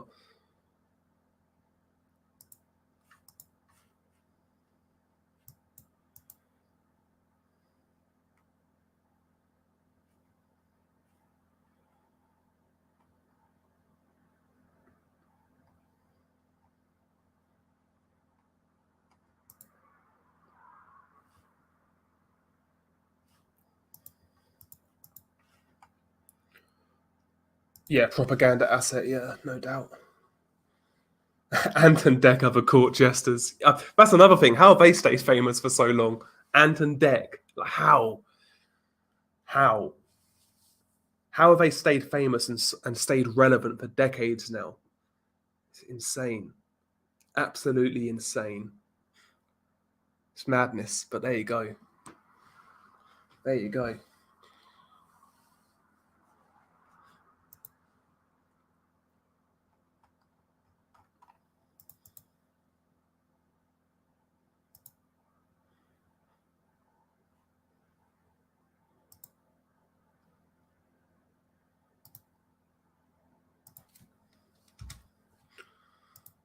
I mean, does this dude right here, hang on.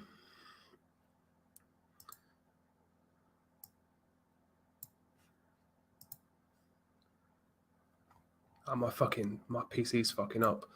Can't even show you. Whatever, is what it is. Yeah, Pierce is he's an unlikable character that plays the contrarian to the ideas they really want to promote. Reverse psychology. The simpletons fall for this every single time. Yeah, man, there's no doubt. No doubt. Yeah, Jeremy Kyle in particular, is a very insidious individual, man. That guy is just such a fucking cretin. And he's coming back now as well, Nordic. That guy always kind of worms his way back, Jeremy Kyle. Always worms his way back into the mainstream, no matter like what scandals he's been in and whatever. He always worms his way back. Probably, more than likely, Larry. More than likely. Who is the best Polish boxer? I mean, in recent years, probably Dariusz Michalczewski. Thomas Adamek was underrated, though. Adamek could really fucking box. I mean, that guy started at light heavyweight. He won a title at light heavyweight, won cruiserweight titles, and fought at heavyweight, beat Areola, for example, who years later somehow give Andy Ruiz a hard fight, apparently one of the best heavyweights in the world. Thomas Adamek schooled Areola. So I'd say, yeah, Thomas Adamek's a good shout. Adamek was underrated. I wish we got like Adamek versus David Haye. I think that would have been a good fight at cruiserweight. But yeah, Adamek kind of didn't really get the shine he deserved. I mean, considering who he fought a lot of good guys, some real hard guys.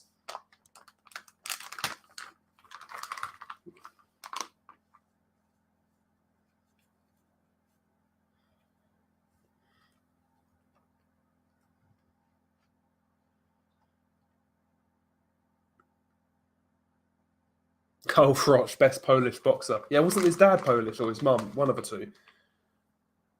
Probably where he gets that chin from, to be honest. Yeah, but I know he was part Polish, Karl Froch.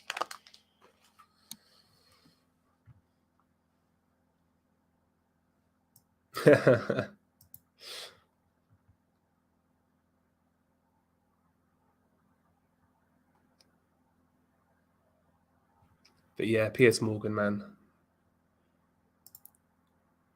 Serbian boxers, I mean, maybe way back in the day, but Hook is Serbian, based in Germany. Yeah. They had a lot of guys from like Baltic region and also just, elsewhere as well, Armenia. A lot of guys with different heritages basing themselves in Germany, like Arthur Abraham, Felix Sturm. I think Felix Sturm was Bosnian, if I'm not mistaken.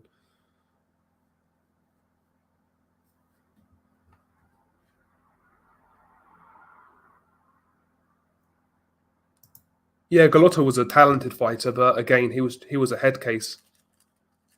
Had talent though, Galotto, as we saw against Riddick Bowe. But again, he just never really put it all together for whatever reason.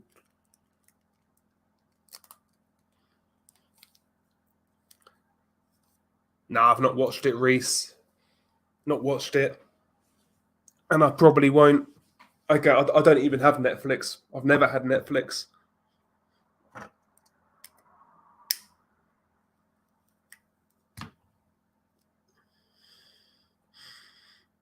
Yeah, that's it. Yeah, Sturm has Bosnian heritage. Yeah, born in Germany, I think. And Abraham is Armenian. Yeah, I always liked watching Abraham fight, particularly at middleweight.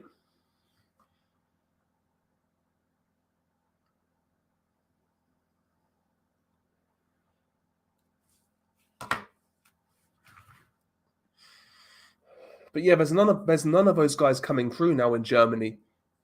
I mean, the German boxing scene now is dead. There's nobody coming through. Not that I can recall anyway. Because Germany always had a pretty strong scene. They always had a few fighters who, they would hold up the WBO titles, things of that nature. And, they was doing okay at one point in time, but these days, man, they are in the dirt, really. Let's have a look on BoxRec, who the highest ranked German fighters are. So yeah, the number one ranked German is Jack Holkai. That kind of says it all, where German boxing's at. It kind of says it all.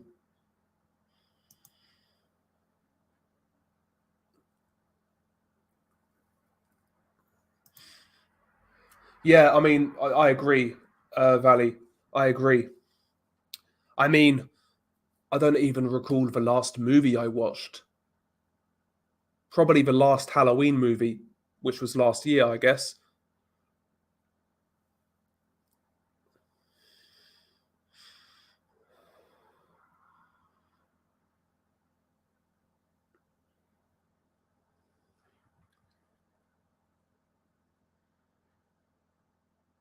Is Jack Kolkai Ecuadorian? That's an unusual place for an Ecuadorian to go. Germany. Or maybe it's not. Maybe I'm just being ignorant. Yeah, he is. He was born in Ecuador. He's not a bad fighter, though, Jack Kolkai. Not a bad fighter. Like, he gave Andrade a fucking tough fight, man. In Germany. But yeah, he was a good fighter, Kolkai. And he gave Derevianchenko hell in their fight. Like, he's one of those guys, he kind of falls short at the elite level, but never really been, like, dominated. It's just a sound fundamental fighter, good jab, really tight high guard, tucks up well, doesn't give much away, economical. If you look at his losses, I've seen 3 of his 4 losses, and all 3 of those fights were pretty competitive. And even the 4th loss, which I haven't seen, was listed as a split decision. So he's one of those guys. He comes up short, but he's a technically sound guy.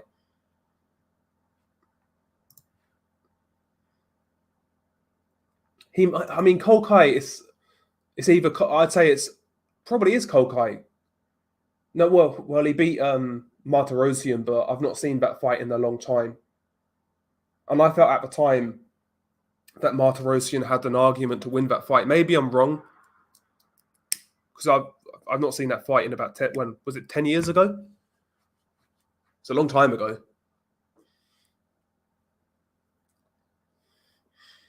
Yeah, exactly. Highest ranked German is Ecuadorian.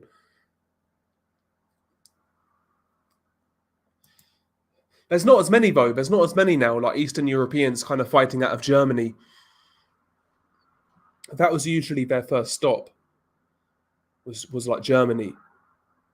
You know, like, not even just Eastern European, but like Polish, and they would fight in Germany, but it's not the case these days.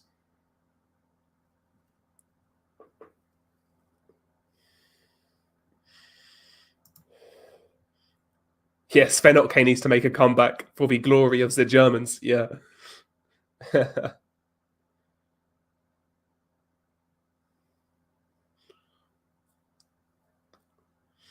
Yeah, I don't watch movies now. I don't watch movies. I might watch the new Halloween, but I know I'm going to be disappointed. I just like, horror movies, but I don't really watch movies. Again, having like a couple of hours just to sit and watch a movie is kind of hard in itself these days. I'd rather do something else if I get 2 hours free. Germany. Yeah, that would be a good fight, actually. Derevianchenko versus Eubank. Derevianchenko's faded enough. He's faded enough now where Eubank probably wins. What's up, John? How you doing?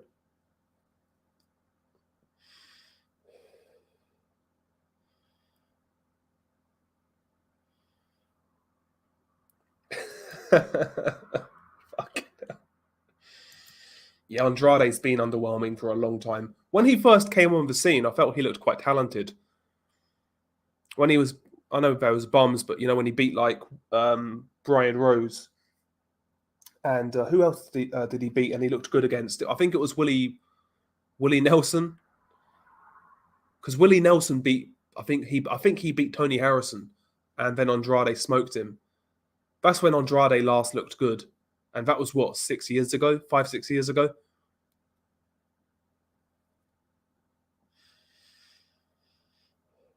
Yeah, there's some good documentaries on YouTube. There are some.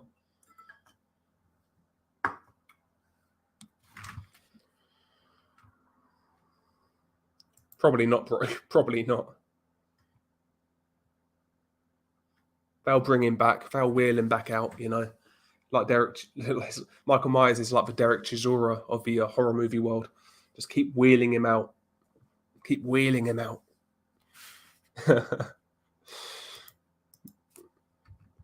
And if I do watch a movie, like a movie these days, I'll steal it. I'll watch it online.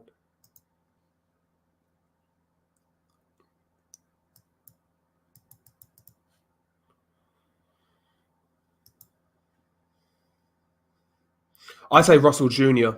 I think Gary Russell Jr. I think was a lot more talented than Andrade. Andrade can't even throw crooked punches. He's a slapper. Like Gary Russell was supremely physically gifted, athletically gifted, but he could box a bit as well. I say Andrade's a bigger waste of talent. Sorry, Russell. Sorry, Russell all day long. They are, but I like the cheesy sort of 80s slasher movies. They are I know they're bad, but they're bad in a good way. There's something I don't know, just endearing about it, the 80s cheese, I guess. But no, I think he'll get smoked, Al. I think it'll be a similar sort of fight.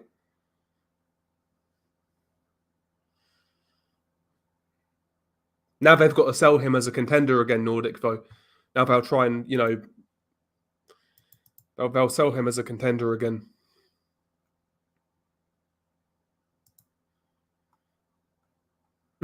Do a 180.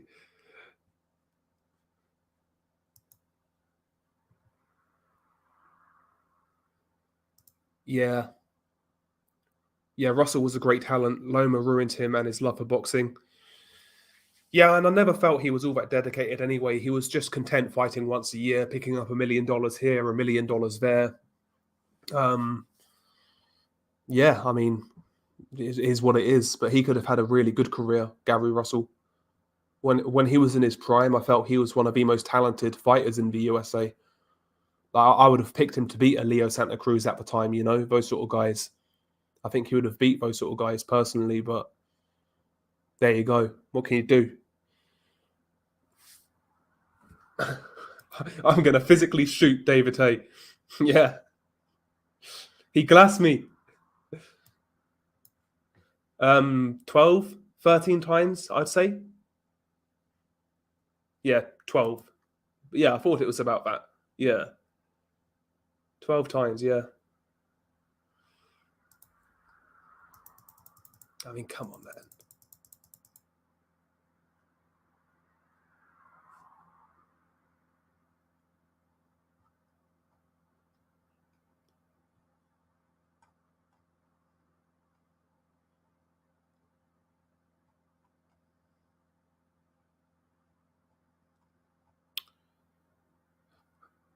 What's going on Twitter? Any boxing news? No, nothing really. Why is it, on Twitter?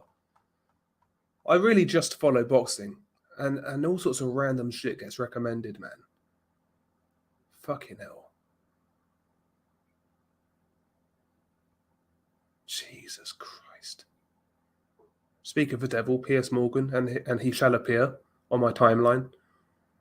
What is this, man?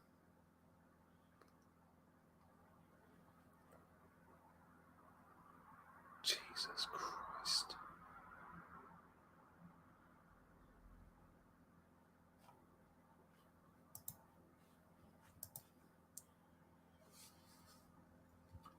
Yeah, Chisora's going to spike Fury with a PED burger, yeah. Yeah, exactly. That's what I do. He's gonna infiltrate Team Fury, Matchroom. They're gonna spike him.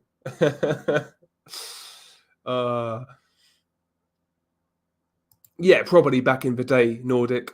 Maybe Mike Weaver. I know he had a lot of losses at one point in time. Let's have a look at Mike Weaver. I know he was a heavyweight champion as well, Mike Weaver. How many losses did Mike Weaver have when he?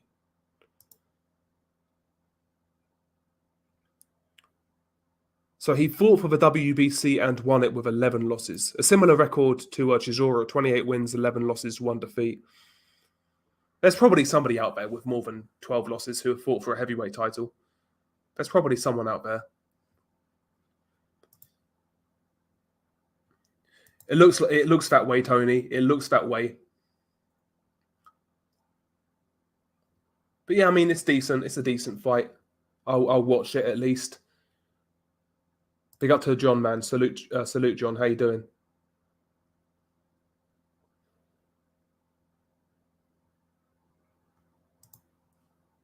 Yeah, man. I mean, again, like the two fights I'm looking forward to most, I'd say right now, when it comes to the rest of the year, are Zepeda Prograis and Warrington versus Lopez. They're probably the two fights I'm kind of looking forward to most. I think Josh Warrington, that's a risky fight, man. A risky fight he's in. And I think it'll be a fun fight as well, which is the main thing. That Bernardo Lopez looks good, in my opinion. No, listen, he's not technically the best, but he brings similar attributes to Lara to a certain degree. Not as a bigger puncher, but probably a better fight, like more technically astute. Brings pressure. He's big for the weight, good body puncher. Warrington he can't afford to get greedy in that fight with Lopez. If he stays in the pocket too long, Lopez will do more damage, even if Warrington is outlanding him. So I think Warrington in that fight needs to be in and out, short bursts, get out, repeat, rinse and repeat. If he sits there with Lopez, he might be in trouble. It's one of those fights. It's a weird fight because it's really a no-win for Warrington, because if he wins, he beats a nobody. But if he loses to a nobody. But he's a dangerous fighter, Lopez. He's a dangerous fighter, so it's a good fight. It's a good fight. It's one of those rare good mandatories you get occasionally. Looking forward to it. That's a good fight.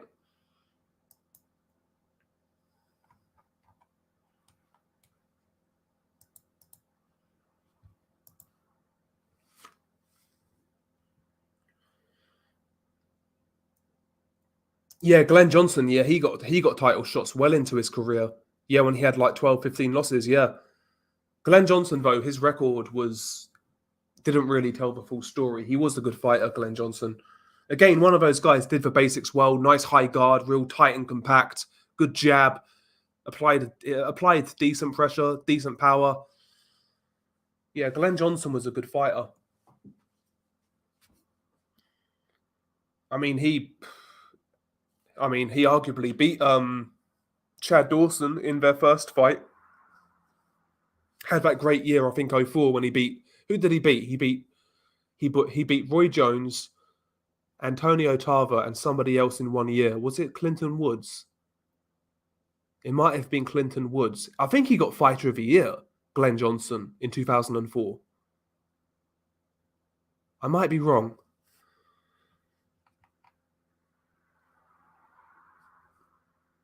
Yeah, and he was tough as nails as well, Glenn Johnson. Great chin. I think it was more, don't get me wrong, he was a very tough guy, but defensively, he was very sound. He had more of like that old school conventional, like quote unquote European style from that era.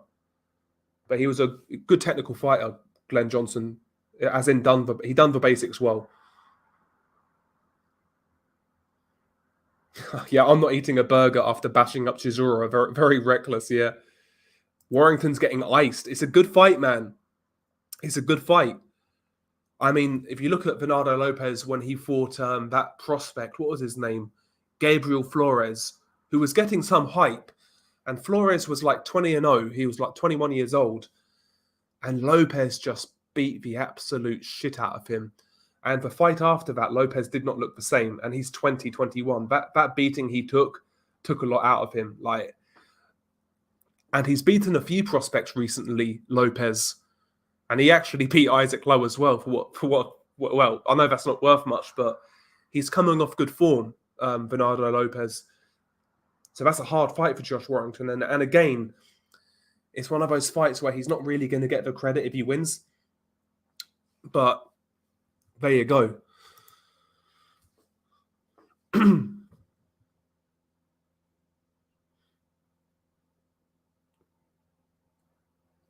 Yeah, that would be a great career review. A Glenn Johnson review, because there's a lot of fights to go through. Yeah, he KO'd Roy, beat Tarver and on points and Wood on points in the same year. That's a good year, yeah. And he got the upset of the year as well, yeah. I've not seen it, Nordic. Have you seen the first Johnson-Woods fight? I thought Johnson clearly won, but it got a draw. Yeah, I wouldn't be surprised. Big up to SH. Warrington, the Space Raider, was undoubtedly going to space if he didn't headbutt Lara all night to a draw in the rematch. I make you right. I felt it was going to go the same way as well, personally.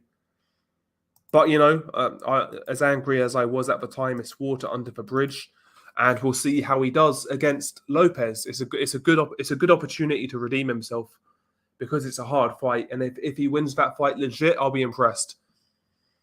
I'll be impressed.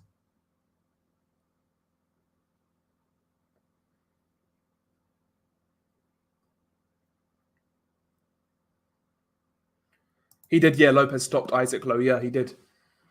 He did, yeah. Beat him up as well. Really beat him up. Just brutalized his body. Yeah, the second fight he schooled Woods. Lost the third fight fairly, though, in a close fight, yeah. Okay, I probably need to watch those fights.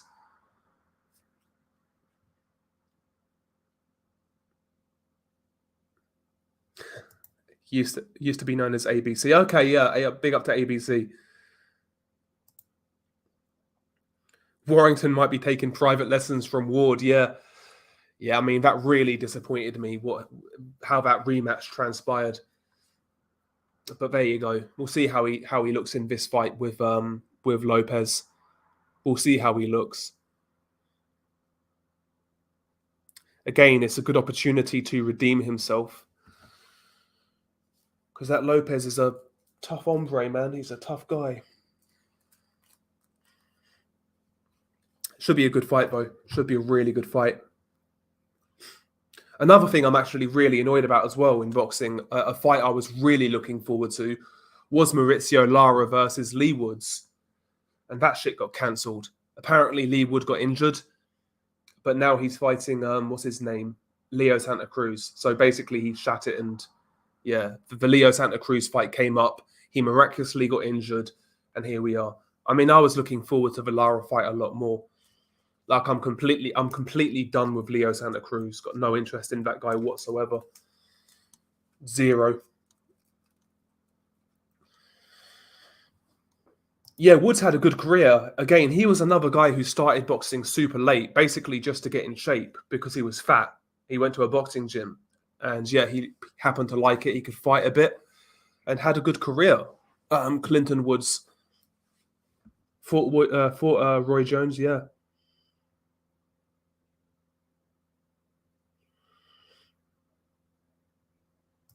Yeah, Lee Wood was terrified, mate. He's not getting sparked by a Leo Santa Cruz, and there's more to gain, yeah.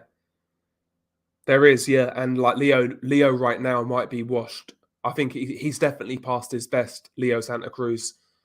So yeah, it's a more winnable fight. Well, listen, if Leo's anywhere near his best, he will beat Lee Wood. But we'll see, man. It's just like, I just don't have any interest in Leo anymore. Like, his whole career to me has just been a big disappointment. And I did rate Leo Santa Cruz as well back in the day. I rated him, particularly in and around those Carl Frampton days. I felt his career was finally starting to kick off, because I felt he beat Frampton in the first fight. I couldn't believe how, like, it was just accepted that Frampton won that fight. I felt Leo Santa Cruz clearly outworked Carl Frampton, like clearly outboxed him, outworked him. And in the second fight, he just did a much better job. But yeah, Leo Santa Cruz back then could have been in so many good fights. But again, never happened. Never happened. But Leo at his best was a good fighter. He was tough. He threw a lot of punches. His boxing skills were somewhat underrated.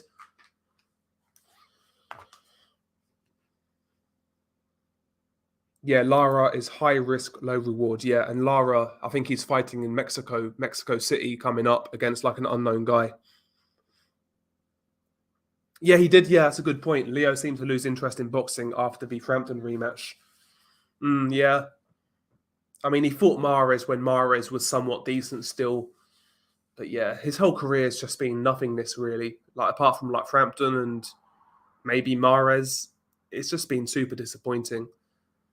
Blew himself up to fight Tank, got sparked. I mean,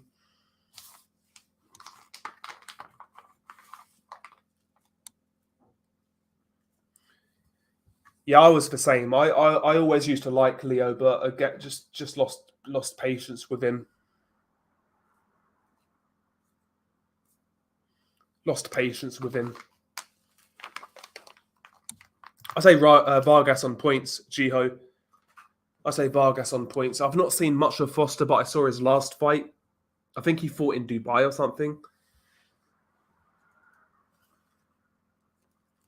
Ray Vargas is decent, but not the greatest to watch. But having said that, I actually really enjoyed his fight with what's the dude's name? The last guy he fought got a brain fart. What's that guy's name? The Filipino kid. I forgot his name. Shit, I forgot his name. But yeah, that fight Ray Vargas was in last was actually quite enjoyable. The guy who beat Gary Russell, what's his name? I don't know what his name is. I forgot. But that was a really good fight, him and Ray Vargas.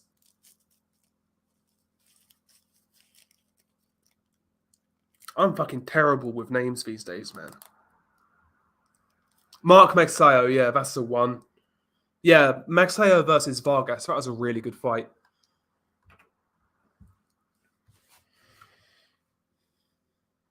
Oh yeah, absolutely, absolutely Nordic. Instant classic, yeah. Yeah, Mark Magsayo, yeah.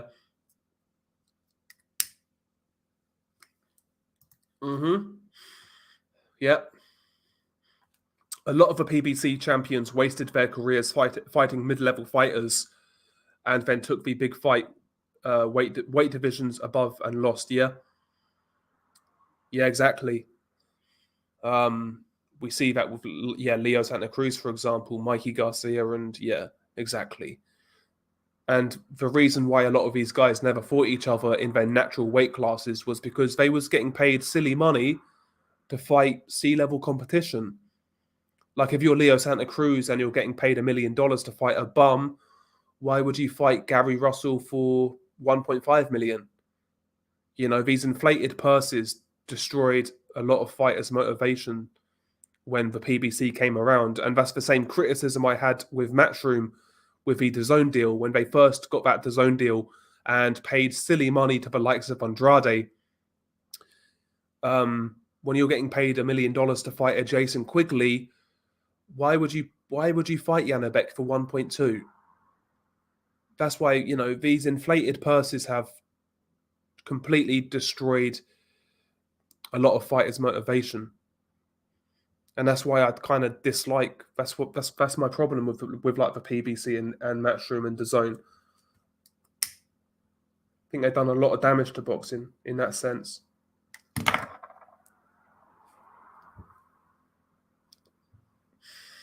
Can you imagine how they've got to put that shit on pay-per-view as well? Chisora versus Fury 3, the third fight, man. Pay-per-view.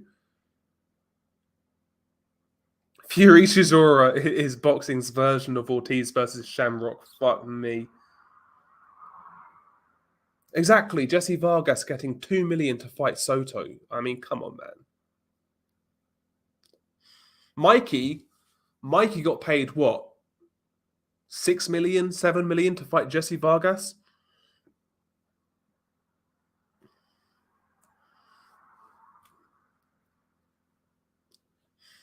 Ioka on points. Comprehensive points win. I think Franco will be too tough to stop.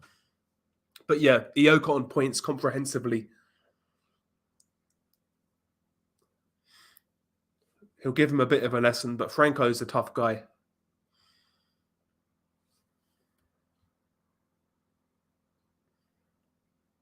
It's madness, yeah. It's madness. Some of those purses back then were crazy when DAZN first came around.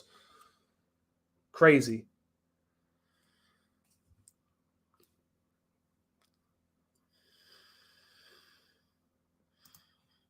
Yes, it is a joke. No doubt about it. No doubt about it. Horrible fight.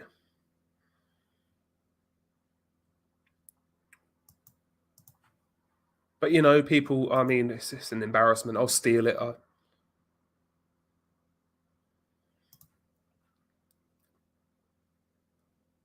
Probably 100,000, maybe. I don't really know what the UK. I don't know, to be honest with you. Yeah, I'm not too bad, bro. I've been fucking mad busy, man. Got a lot of shit to contend with. But you know how it is. Mm-hmm. No, I've not seen it. White and Dean. By the way, your name always cracks me up. Like it just sounds like some like solicitor office. White and Dean's, like some legal business.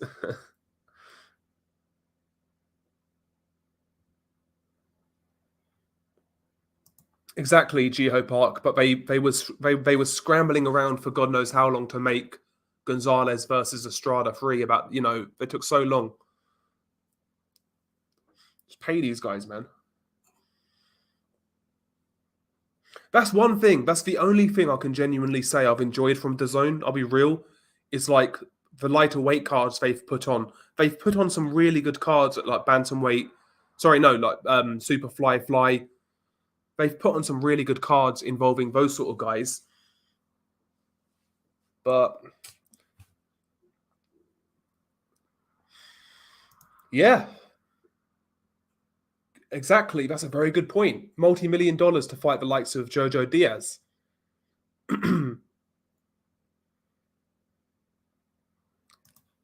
because if it matters to you, it matters to White and Dean. My very good player, as we found out a couple of weeks ago. Only thing that's stopping him is a fucking leg break. Fair play to Mikey, man. Listen, one piece of credit I'll give Mikey Garcia, as much as I felt he was completely overrated. One piece of credit I'll give him is like at least he was honest about just being in boxing for money. Like if he was purely in boxing for money, he said that himself. He said he just did it because he was good at it and he wanted to get paid. Basically, at least he was honest about it. I guess there's something to be said there.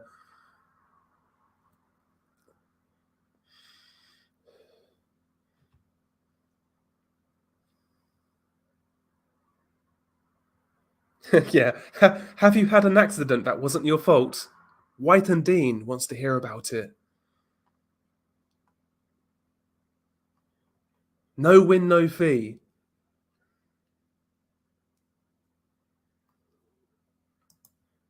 Dean Mana de Piedra Duran, yeah.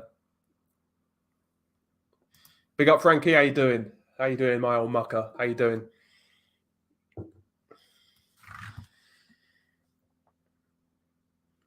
Yeah, Haaland is a freak, man. Great player, though. Great finisher.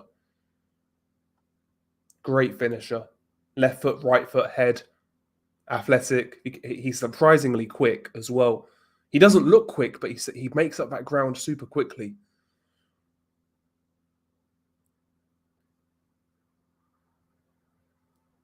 Yeah, I'd like Usyk to beat Fury, but we'll see if that fight even happens. Yep, Jamal Charlo is another PBC mess up. Yeah, I mean we can list these guys off, can't we? Garcia still sees something in Spence. Yeah, an arse whooping. Like he was thanking God after every single round, raising his hand to the sky, like thanking him for a payday.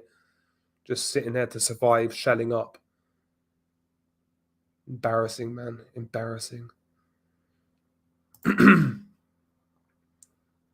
Yeah, what a Christmas present. Fury versus Chisora and AJ versus Areola.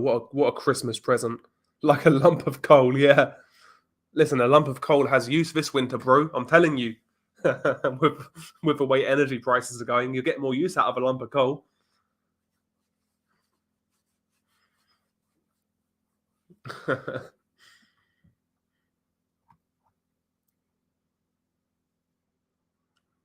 Nothing like a coal fire though. Like I listen. I fucking grew up in a house with a coal fire, no central heating or anything. No central heating, no like nothing like that. Coal fire. No, there's something about the heat though that a fire generates, like a fireplace. It's a different heat to like a like having a boiler, radiators. It's a much different heat. It's a nicer heat as well. It just feels better. There's not. It's hard to explain, but like growing up in the winter when you had a fire, the fire was lit. Something about it, man. Something about it. Michelle Joy Phelps OnlyFans any good? Probably not, bro. Probably not. I mean, she's been filled with more boxers' DNA than a VADA test tube, I'd say, at this point in time. So I don't need heat. I don't need heating. My Scottish blood keeps me fine.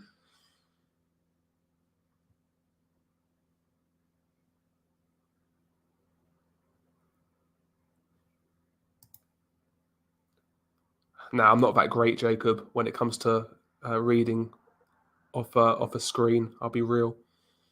I've not got my reading glasses. Yeah, coal fires, man. The heat they generate. I can't explain it. It just feels different, and it feels better. Something about it. There's something about it. But yeah, I remember the winters, man, helping my dad cut wood and shit and make the fire, and they still have a coal fire to this day. Like, still have a coal fire. Like, I grew up fucking broke, man, but I liked it, man. I liked the coal fire. Loved it. Loved it. Like even back then, like I'm late 20s now, and back then when I told kids at school about we had a coal fire, like, oh, that's weird. Like,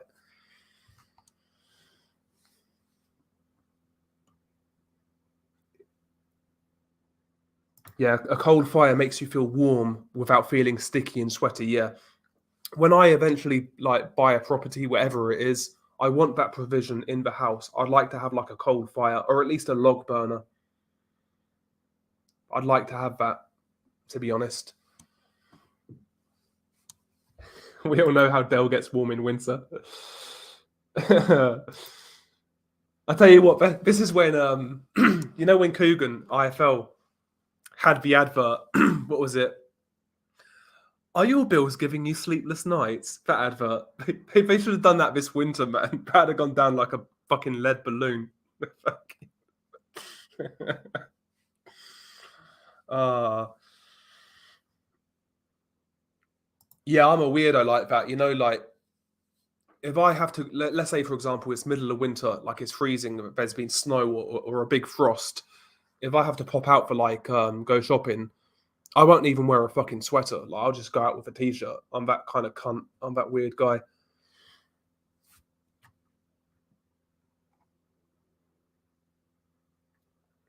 But yeah, something about a coal fire, man. Something about it. Like on a real dark night. That's it. Is your dead giving you sleepless nights? White and Dean wants to hear about it.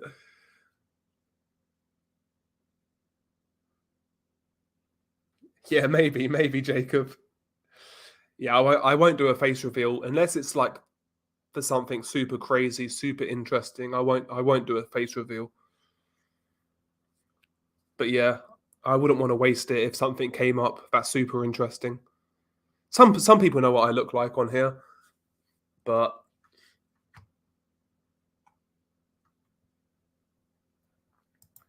yeah, there's something about like that artificial heat, you know, like that. There's something weird about it. Just I'd hate the feeling of it. 1 second, I'm going to get a drink quickly.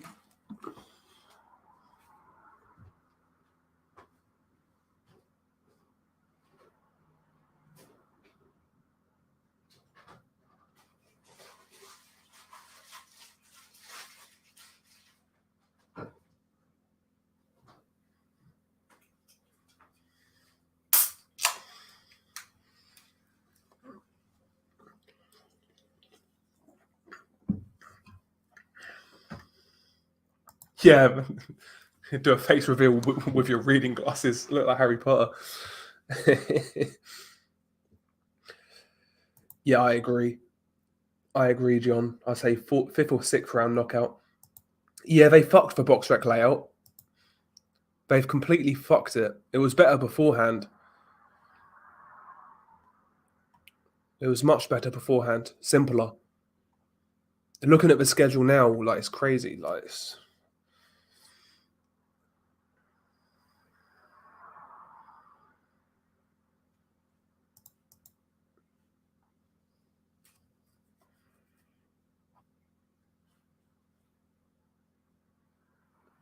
yeah, I did. Yeah, I had a face reveal a long time ago. That was on Mark's charity stream. Yeah, I've never liked putting my face out there, to be honest with you. I only did it because it was like for a decent cause, I guess. But yeah, not a big fan of putting myself out there. It'd have to be something super cool for me to do it now. Do you know what I mean? Have to be something like super interesting for me to do it. Don't want to be recognised on these streets, you know. I'm like Tony Bellew. I like to be left alone.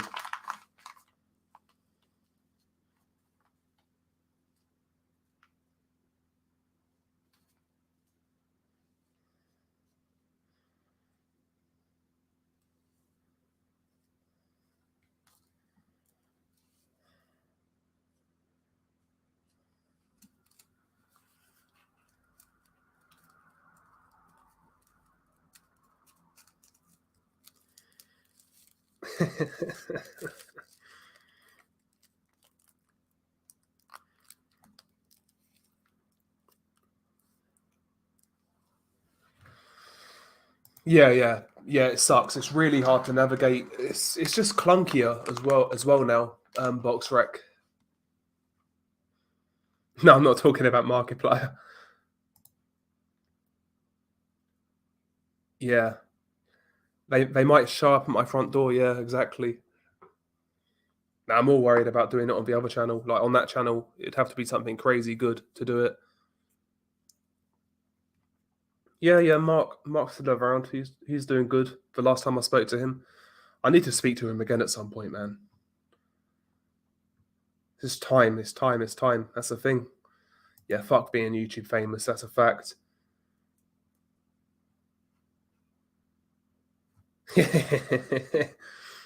Yeah, left alone with a wife and kids. I bet they're fucking. I bet they get sick of him, Tony Bellew.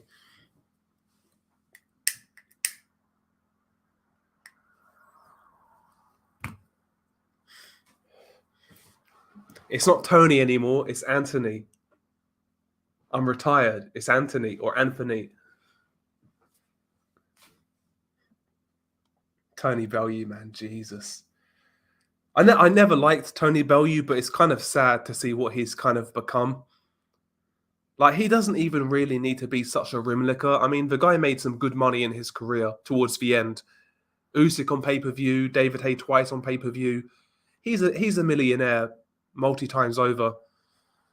And he still rims the way he does, man. It's insane.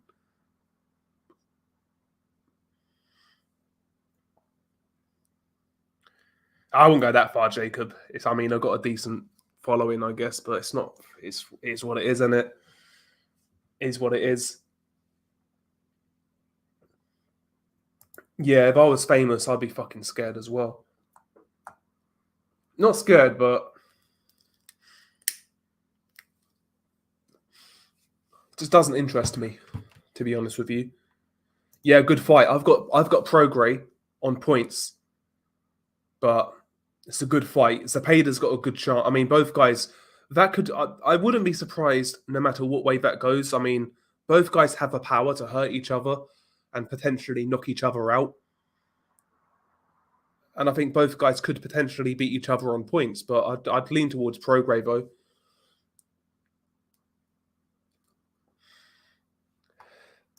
Bro, they would have to pay me so much money. So much money. And I'd just be, if I was on something like that and my payday was guaranteed, I'd just be a troll, I think. I would just troll. Fame could bring you unlimited BBWs, though.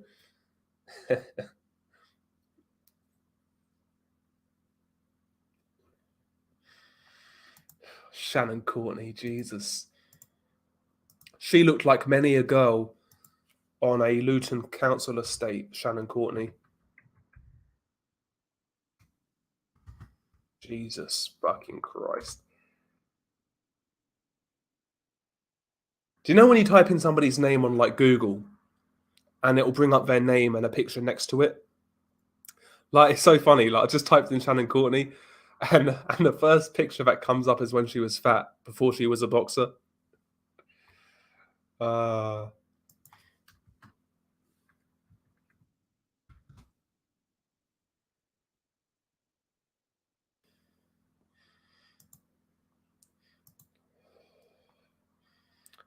She looks like Shirley off EastEnders.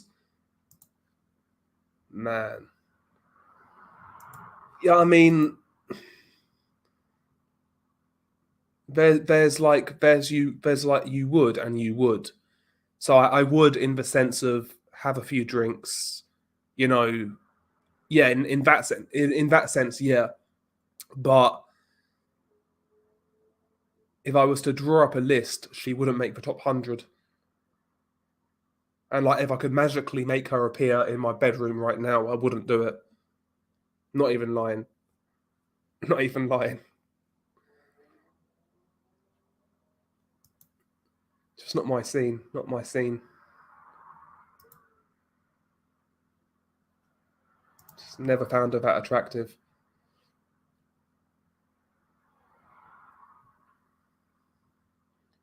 His shit, bro.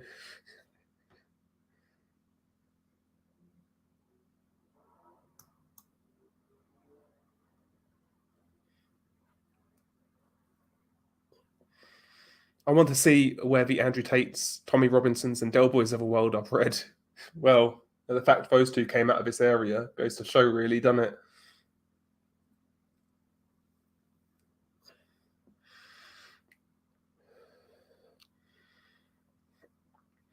Yeah, I mean, I've had this channel a long time now. I forget how many years. I've deleted some old videos that was shit, but I had this channel a long time.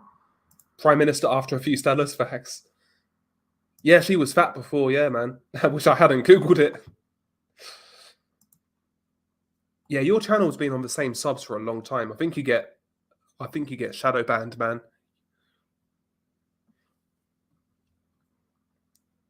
What am I eating on fight night? You mean Wilder? For Wilder, I'll probably watch it the next day, bro. I'll be real. But usually, it depends how I'm feeling. But like, I don't usually like order food or anything. I'll just make myself food these days. But maybe I'll like, for a fight night, maybe I'll just get loads of chicken wings, marinate them myself. So I'm so tired. And yeah, just eat chicken wings, man. Whole big plate of chicken wings. No idea, to be honest. I think on this channel it took a long time.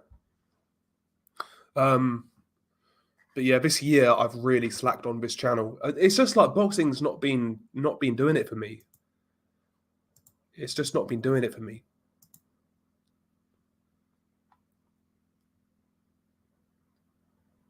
I've uploaded a bit more regularly recently. A little bit more.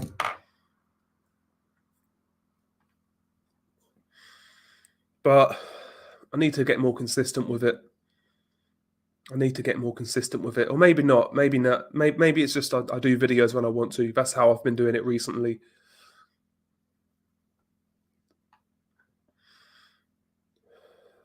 think that's probably the best way. Just make videos when you want to, kind of thing.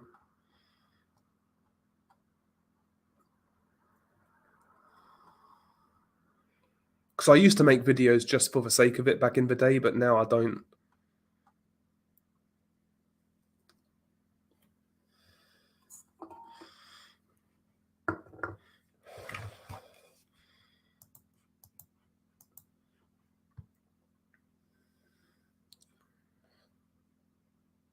Homebrew vodka. That's brave. That's brave. I like a bit of vodka now and again, but like these days, I try not to drink when I'm not with friends. I'm trying to completely like eradicate it, apart from like socially, trying to like completely eradicate it, which I've done a pretty good job of doing. The only thing now for me is just quitting smoking. That's really the only vice I have. Just need to quit smoking. That's the next thing. Yeah, I love chicken wings, man. Season them up. I usually just go peri-peri, like hot peri-peri. But sometimes I'll fuck around and do my own shit, put like chili on it, like chili powder, chili flakes, rub them in olive oil, salt, pepper, chili flakes, paprika, that sort of shit, you know. Mixed grill, but I love a mixed grill, man. I love a mixed grill. Plant on points in a pretty dull fight, I would say. Plant on points.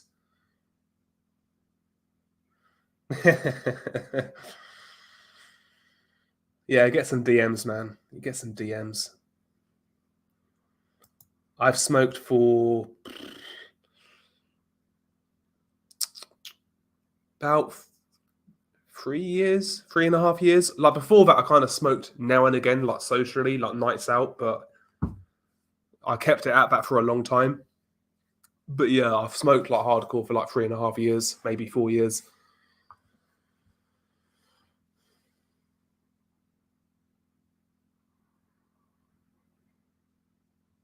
Not sure what you mean, Al.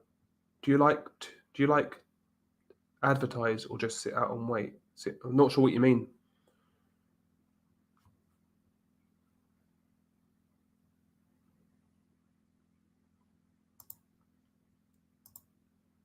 Yeah, fight film. So like videos on your fight film channel show up on my feed, but like if you upload on Carnival, they never show up. I'll have to check the channel myself to see those videos when you've uploaded.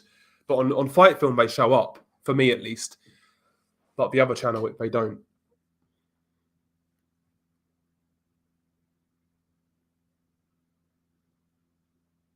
That's the thing. I'll never quit coffee, no matter what.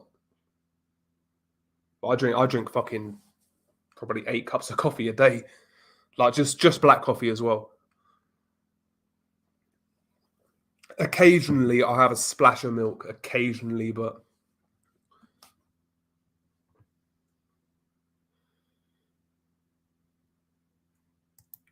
I just wait. Yeah, I just wait.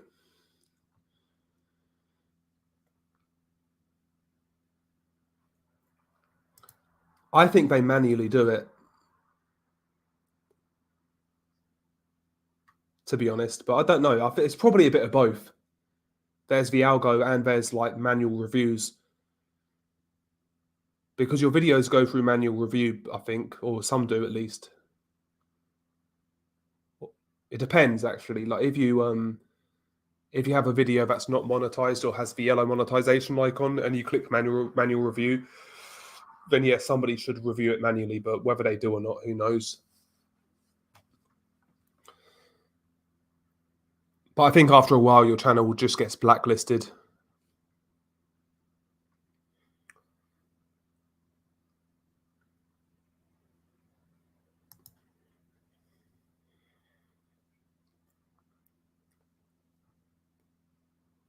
I still don't drink coffee or smoke, but now back on the drink. Got to have at least one vice. Yeah, exactly. You got to have one vice. If and when I quit, I'll just try and go cold turkey. I don't like those vape things. Yeah, black coffee, no sugar. In the words of Bricktop, I'm sweet enough. Yeah.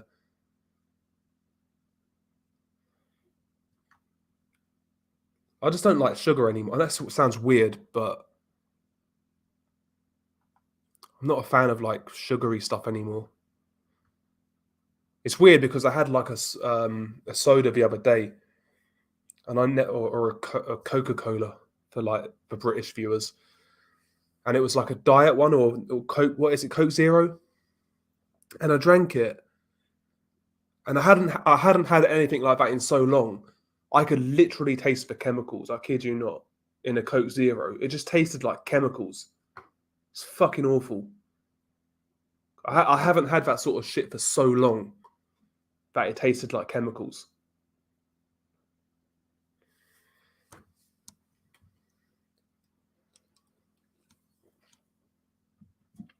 I'm good Celtic or Celtic. Sorry.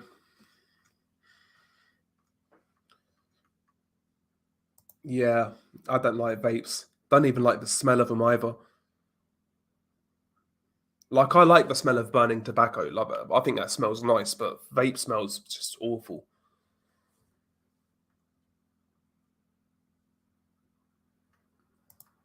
Yeah, I avoid all those sort of drinks. To be honest, I avoid all of them. To be honest, occasionally, if I'm like, occasionally I'll have a Red Bull if I'm super tired. Like I wake up early and I wake up too late or whatever, and I've got to jump out and get out of the house. I might stop for a Red Bull and to brighten myself up. But aside from that, I don't drink that shit. Vapes helped me quit. To be fair, you don't like women's boxing and you don't like sugar. Jesus Christ, Del. Yeah, I'm just not a fan. Not a fan.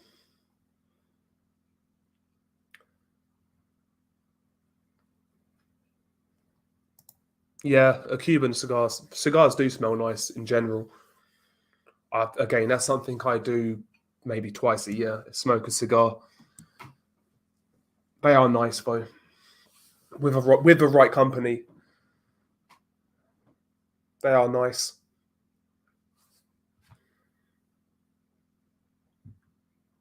Never heard of him. Big Boys Boxing. Never heard of him.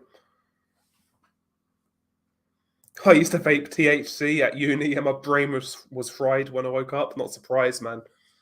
Not surprised. I feel like vaping that shit's gonna get it to you a lot quicker. It's gonna get in your system a lot quicker.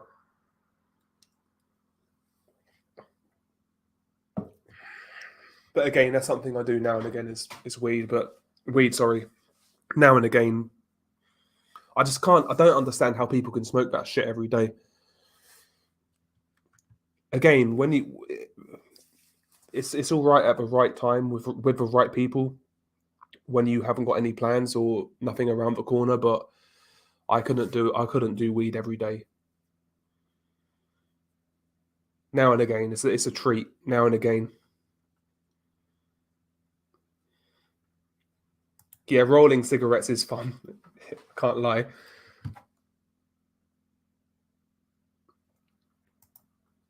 Yeah, and also speaking of explosions, it's like when I tried it, like I vaped and it tasted horrible for a start, but like you could feel the fucking device get hot. I was like, is this shit gonna blow up? Like, nah, fuck that shit. I'd rather smoke and then quit later.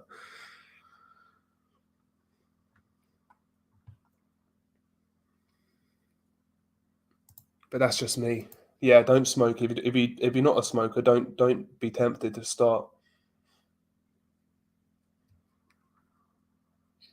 Because I've never had a problem with anything else, like nothing else. Like I can go without whatever. Like I say, sugary drinks, alcohol, all that shit I can go without. Doesn't bother me.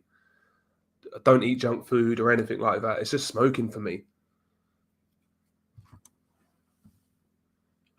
Cigars are nice. Again, it's right company and with the right people, the right environment. The cigar's really nice. And if you like it, first time you do it, then you have a few more. You get to know what your taste is. Like for me personally, I like it's hard to explain, but it's almost like a woody taste, like a woody. It's almost like a woody kind of. It's a woody fragrant taste, I guess I would say. It's hard to explain. It's almost kind of it's like a fragrant woody taste. That's my kind of style, but.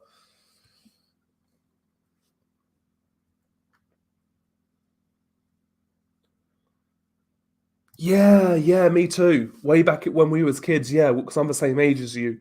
We're about the same age. I think we're both 28.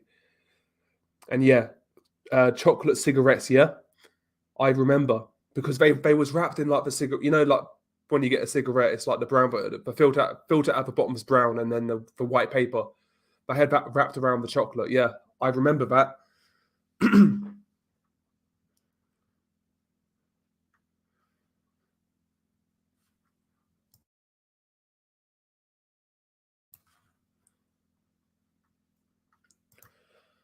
Yeah, I'm not a big fan of menthol cigarettes, to be honest.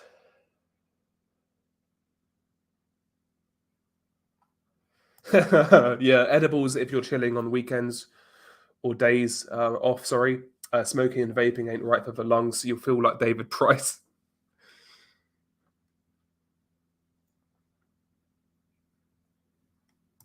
Is it actually made? That sounds too good to be true. That sounds too good to be true. What's gone on here? Maybe they realise Tank's a lost cause, and he's going to go to jail. Maybe. When is Tank supposed to get his hearing? When's he supposed to go to court? Maybe they're trying to get him fighting before that.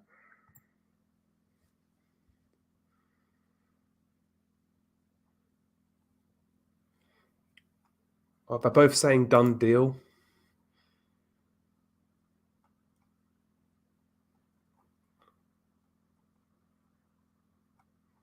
I hope it happens. I'll believe it when I see it though, man. Even if it gets signed, with these two fucking clowns, Ryan Garcia having a mental breakdown, or Tank Davis getting arrested. Yeah. I hope it happens. I hope it happens. But I still doubt it. I doubt it. I I'll believe it when I see these two guys walk into the ring. AJ Fernandez cigars are nice, or a Guatemalan for a budget price.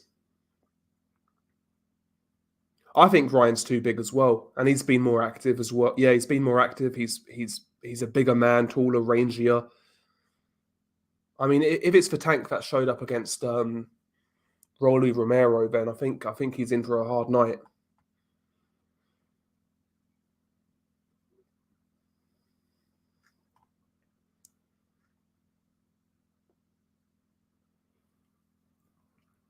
Oh, it's December his trial.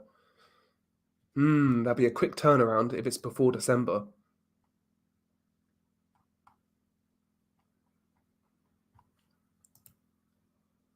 Oh, another bit of news for the PED heads out here.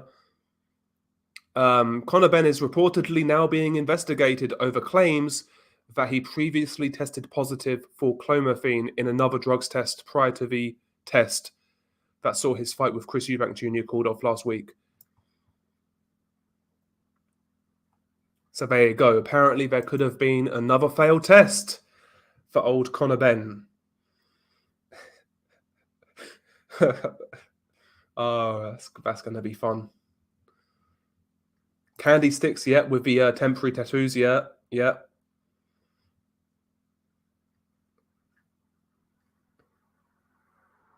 Ban him for life, as Tony Bellew would say. I've enjoyed the whole spectacle, to be honest. That whole Conor Benn thing. I enjoyed it. just to troll people. And when I used to visit my nana as a kid, £2 would get me 10 sour powder strips and a glass bottle of iron brew. The perfect childhood.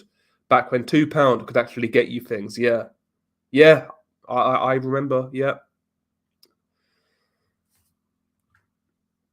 £2 now wouldn't get you a fucking sandwich. Yeah, Ben needs to do time with Tank, fighter safety.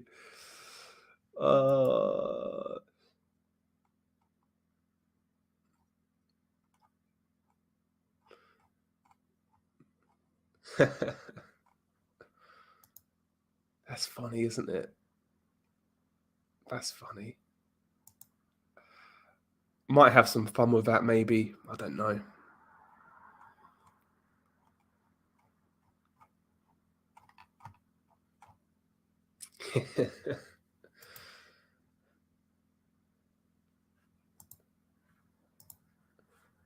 Oh, hang on. I've fucking got loads of tabs open here.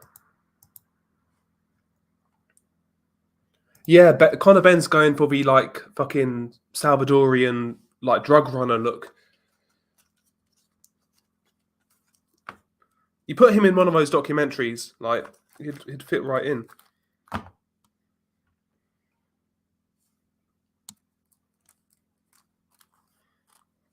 Yeah, where's Bellew? Where is Tony Bellew? This is as quiet as I've ever known from Tony Bellew. He's been radio silent the last few days. Radio silent. Fingers crossed more matchroom fighters fail PED tests. Keep this guy out of the media.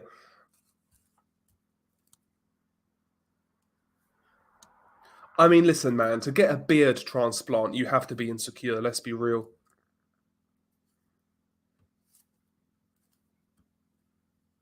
Do you know what I mean? You have to be.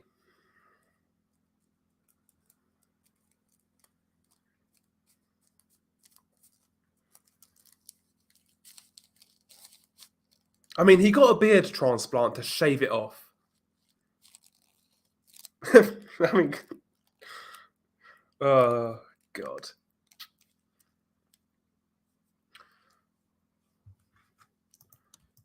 Madness.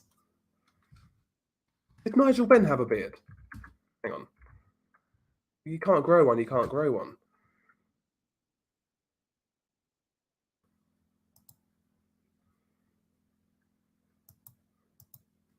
Yeah, maybe that's why he's been taking testosterone boosters, is to, you know, help with his beard growth. Maybe it's that. Maybe it's not a PED at all. Maybe he's not taking it for PED reasons.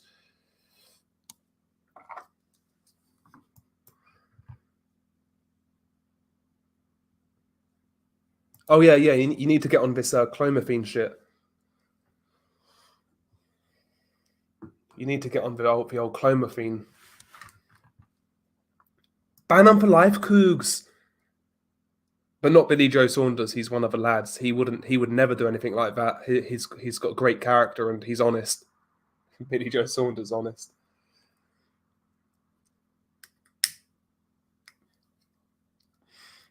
Povetkin, though, Luis Ortiz, yeah, Bambi's guys for life. I'm not even bothered that he has been roided up. I'm not bothered about that, to be honest. You guys know my opinions on PEDs. I'm not bothered that he's roided up. Just let the other guy roid. Let the other guy take all the shit he wants to take. That's the only thing. Just don't test these guys, man. Don't test these guys. Let these guys do what they do. At the end of the day, it's their bodies. If we could implement that in boxing, and then fighters can make their own decisions whether they want to compete in that sort of sport or not. It's up to them. Get a beard, then get pregnant. Maybe Nordic. Yeah, you need to get to that hair clinic that he went to. Oh, I want a beard like Conor Benn.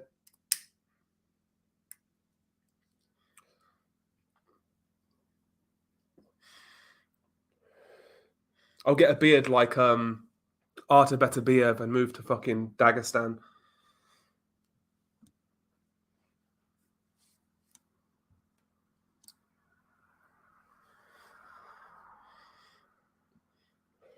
So funny, man. Couldn't make it up. That whole week was so fun. Just like seeing people's reactions on Twitter. Um, like the Matchroom fans. So funny.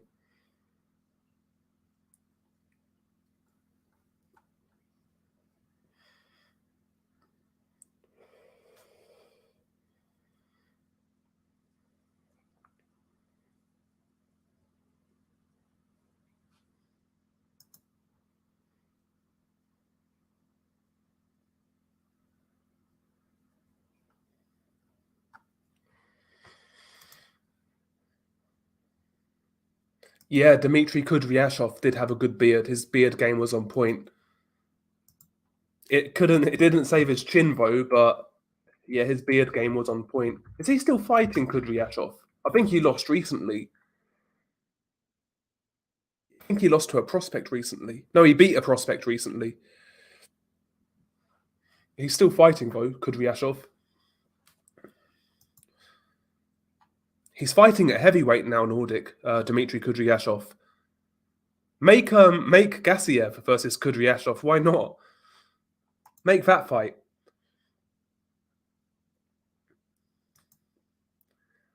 See a fat neckbeard today.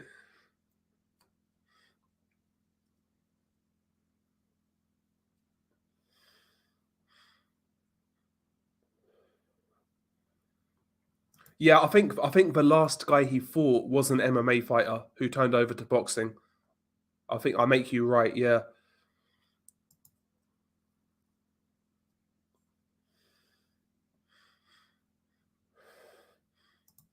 But yeah, Anthony Joshua, well, it's said that he's got TUEs for certain things, for testosterone. That's what I heard. But how true that is, who knows? It wouldn't surprise me. I mean, there's been talks of like TUEs for various sports stars, like the cycling team, I think, for a start.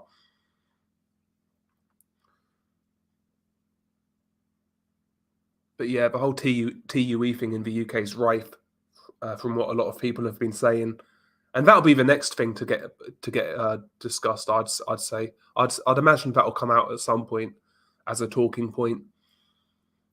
TUEs in sport in the UK, but the whole drug testing shit is a sham anyway. I'm sure some of you guys might have heard, maybe Nordic, because you've got a channel about so the whole UCAD thing and failed tests, etc. Like there was a fighter, and I heard it on decent authority, who got banned in the UK. A well-known fighter who's recently retired, former world champion. He got banned for a failed test, but it was never made public. It was just kind of swept under the rug, and he just basically stayed out for a while. Had a hiatus, I guess. I think it was like a year hiatus where he was out of a ring. And he's a well-known fighter as well, former world champion. And looking at the guy, he was obviously juiced. But that'd be a good fight. Someone said Demareason. I think that'll be a good fight. Oh, indeed. Yeah, no doubt. Yeah, Joshua was 220-ish in the amateurs. Look at him in the Olympics. Look at him in the Olympics. And look at him in his first pro fight. Just his first pro fight. That was like a 15-month gap, 14-month gap.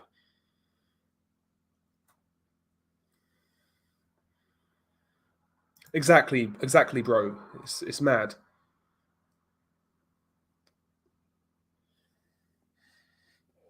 It's not that he probably has low testosterone. It's obviously the cycles and shit, and because all these guys are using like.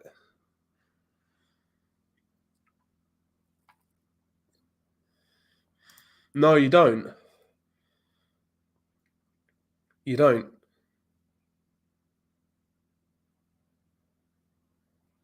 But yeah, they all do it. Just certain guys have more protection than others.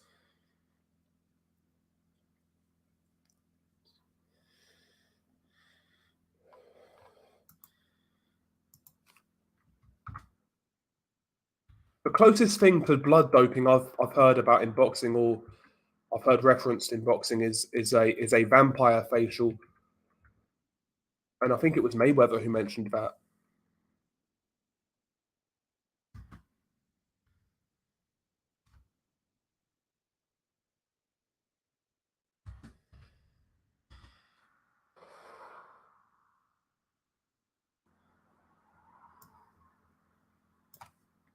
Who the fuck knows?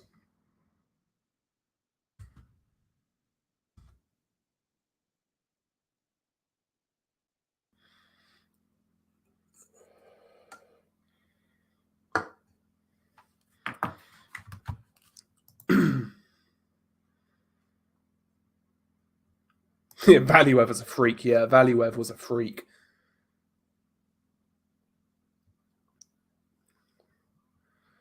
Got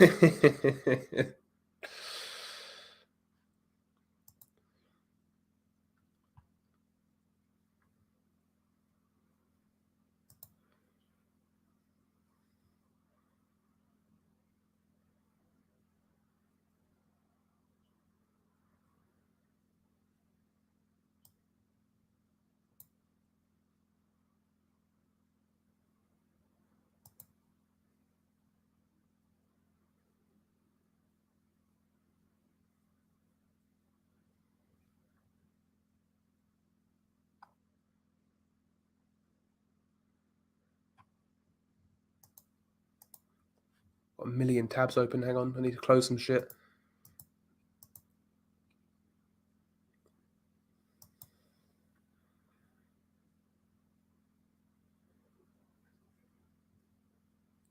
His dad's sperm got contaminated at a nuclear power plant. Yeah, that guy's a big cunt. Value. He looks better now, actually. Now he's retired. Nikolai Valuev. I saw a picture of him recently at a boxing event, and he looks better now than he did when he was boxing. To be honest,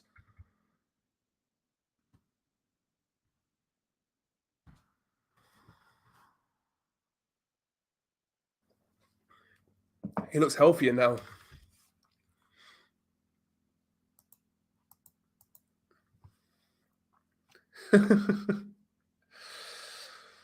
uh, Prime for prime, I'd say Holyfield on points, but Ike Ibushi was coming in. He was coming around in the late 90s. And Ike Ibushi then, I believe, would beat that version of Holyfield from the late 90s. And he would beat the late 90s Tyson as well. If he fought those guys when he was coming, building his star, he would have beaten those guys at that time. And he would have probably got outboxed by Lewis and kind of mauled and held, I would say. Yeah, I know. Yeah, I mean, he'd be ideal for like a henchman. Yeah, in like a James Bond movie or something like that, or even like some low budget cheap action movie. Like,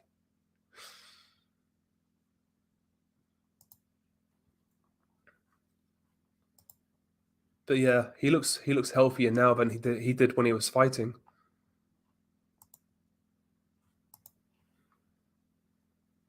that's a that's that's a big target for snipers, man.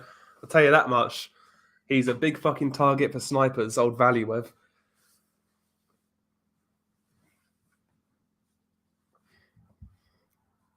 He could easily vote. I'm sure if he tried to be an actor, like I'm sure he could. He'll get like bit part roles.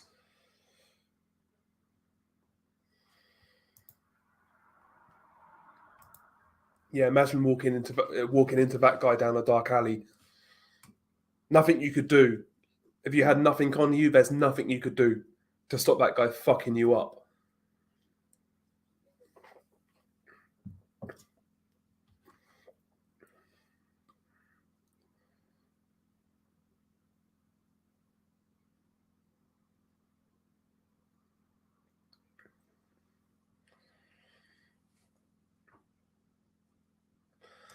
I think he would, in the late 90s, I think he would have done okay. You know, you had guys like John Ruiz and an old Holyfield, an old Tyson.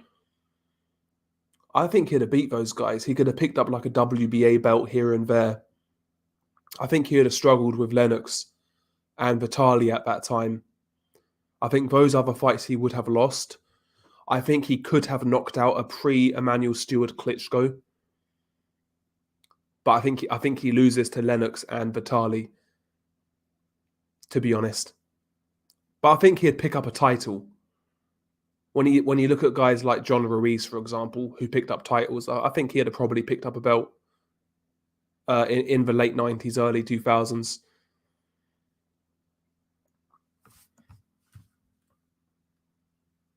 Even if he's remotely proportional, always an adult film career. Yeah, he'd be perfect. Like nobody would start any shit. Just take Nikolai Valuev on a night out. Nobody's starting anything. That's what we need, Nordic. A Nikolai Valuev career review. I'm not sure whether you've done it or not. A Nikolai Valuev career review. Have you done that already? And I've not seen it.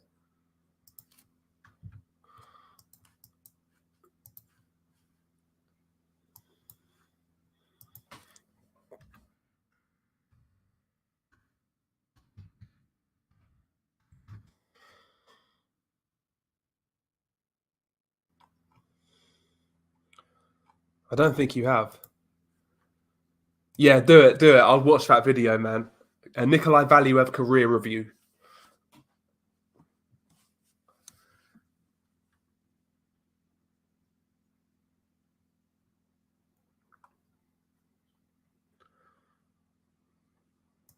I mean, based off his performance, I felt he looked really good, Adames, and Charlo's not fought for God knows how long, and he looked poor in his last fight, Jamal Charlo. And Adames just smoked the same guy. So Adames is coming off form. He's more active, more hungry, I would say, and he can punch a bit as well. He can punch a bit. So I think Adames gives Charlo a hard fight. I think he gives Charlo a hard fight. It's just hard to say with Charlo now. I mean, he's not fought for so long, and when he last fought, he looked pedestrian. Jab, 1-2, right hand, just looked so basic. So basic. He's got worse as a fighter with the inactivity and low competition. I mean, again, I'll put it in perspective with Jamal Charlo. I mean, the last fight that I was really looking forward to involving Jamal Charlo was Julian Williams, and that was, 2016? Because that was when both guys were unbeaten. That was the last time I was really excited for a Jamal Charlo fight. Since then, he's done nothing, apart from beating maybe Derevianchenko. That was a decent win, I guess. But since 2016, his best name is Derevianchenko, coming off, 2 losses? And that goes to show you're not going to improve as a fighter when you're fighting that infrequently, and in that time frame, the best name you've got is Derevianchenko, and a faded Derevianchenko.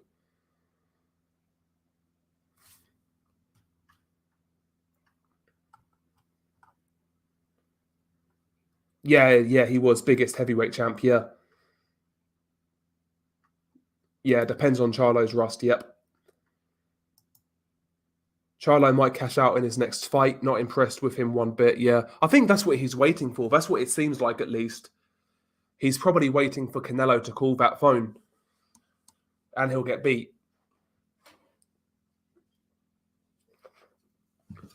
See, I'd really like to see Charlo versus Munguia. I think that'll be a really good fight. Boxer puncher versus like the fighter or the brawler, whatever you want to call Munguia. It's a good fight.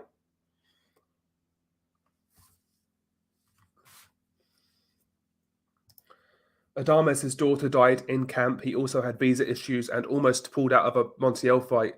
So considering that, he did exceptionally well. Yeah, he did. I saw that unboxing scene, actually. Yeah, he put on a good performance. But again, where's that guy come from? Dominican Republic. So that whole mental health shit doesn't fly when he come from a place like DR. It doesn't fly. But Ryan Garcia breaks his nail and he's got to be out for a year. He's mentally unwell. And the boxing world pats him on the back. How brave, how courageous, But this guy's just gone through what he's gone through and still got on with it and put on a great performance. So big up to Carlos Adames. Big up to him. And his fight with I know he lost the fight, but his fight with Patrick Teixeira was that was a really enjoyable fight as well. He's a fun fighter, Adames. He'll come to fight.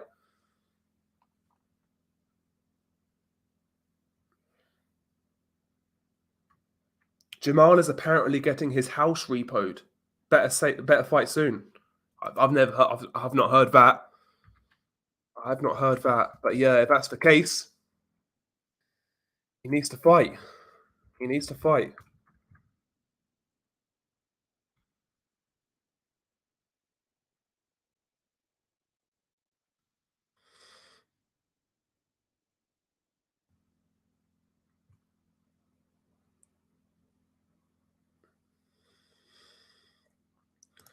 I've heard of this kid, this Lorenzo Simpson. I've heard the name, but I've not checked him out, so I don't really know, bro.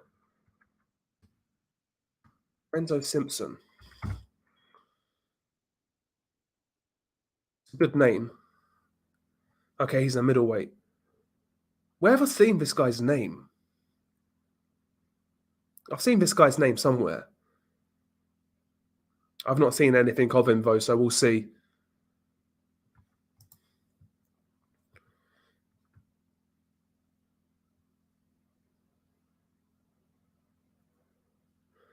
Okay, his wife did an Insta story a few months ago dissing him and baited him up for having a yard he couldn't afford. Okay. So Jamal Charlo's going through it.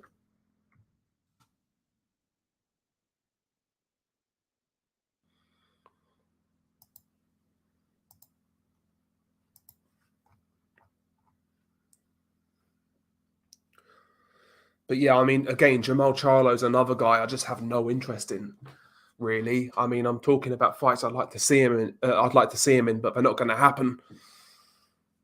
I mean, watch, yeah, when Charlo does come back, they'll probably reschedule that Selecki fight. I'd be okay with Adames. I'd like to see that fight, but Selecki, that's who he'll fight. Someone like Selecki.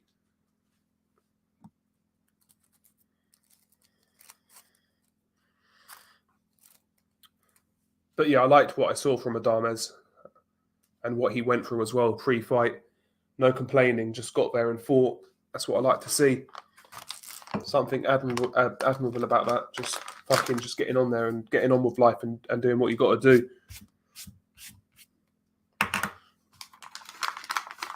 But he looked good, man. He looked good, Adames. He looked good.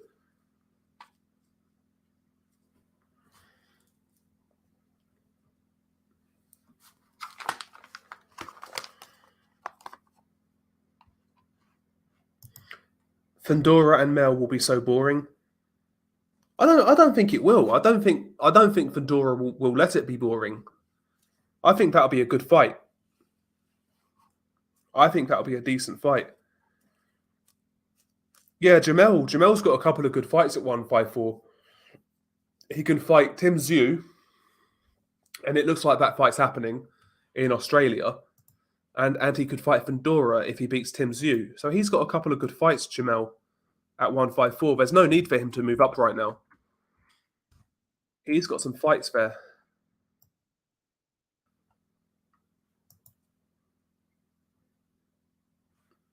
Yeah, exactly. Jamal, who it's been that long since he's been in a meaningful fight. Many have forgotten who the fuck he is. Exactly.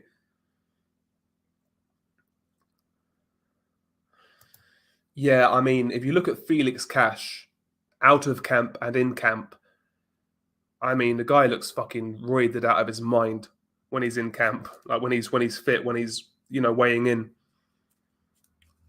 Like, he looked like 2 weight classes bigger than Denzel Bentley when they fought. He looked fucking huge in there. But again, that's another one. Regardless if he's on roids or not, where's his career gone? Since he beat Denzel Bentley in that domestic clash, he smashed him. He beat him he knocked him out in what, 3 or 4 rounds? So he knocks out Denzel Bentley, and he's fought once since then, and he nearly lost against Madaev. So he's fought once since he beat Denzel Bentley, biggest win in his career. Whereas Denzel Bentley's fought what, 3 or 4 times? Bentley's regained that British title and Commonwealth title, and now Bentley's fighting for a world title. What's Felix Cash been doing? What's he been doing? Exactly, yeah. Bentley's getting a title shot.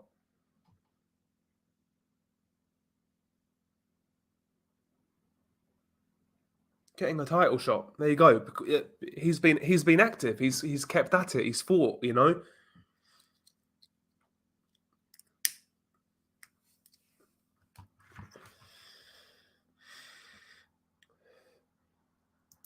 I forget who it was, but somebody said that Felix Cash is a big cokehead outside of boxing. Maybe he served a ban. Who knows? And that's why he was out for so long. Who knows?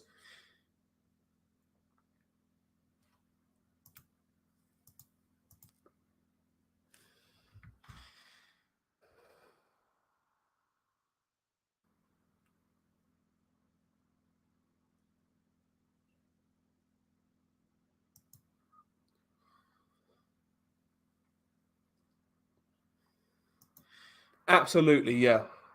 Yeah, Felix Cash would be fighting for a WBO title. Absolutely. And yeah, old Frankie boy right now, he's doing okay. I mean, he's trying to make Zach Parker versus John Ryder. That's a really good domestic fight. I'd like that fight to happen. I'm leaning. I would lean towards John Ryder. I mean, that'll be the fight to see how good Zach Parker actually is. Zach Parker's looked good against limited competition, but he's blown these guys away in recent fights. He's done what he needs to do. But John Ryder would be a big step up. If he could deal with John Ryder in good fashion, that would be a big statement. I like that fight a lot. I like that fight a lot.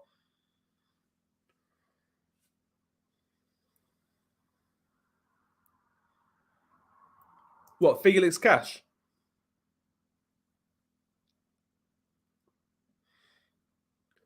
Well, yeah, if that's true, then yeah.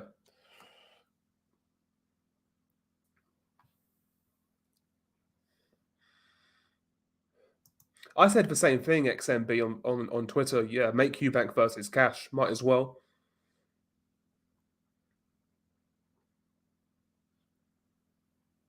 Yeah, definitely on the drugs.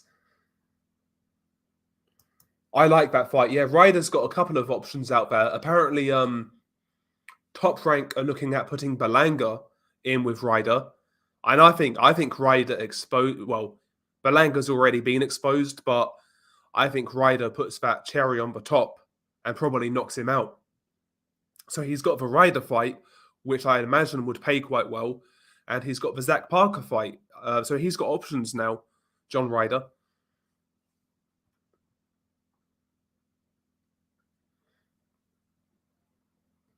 And Ryder's got a good defense as well. He covers up really well, John Ryder. Really good guard.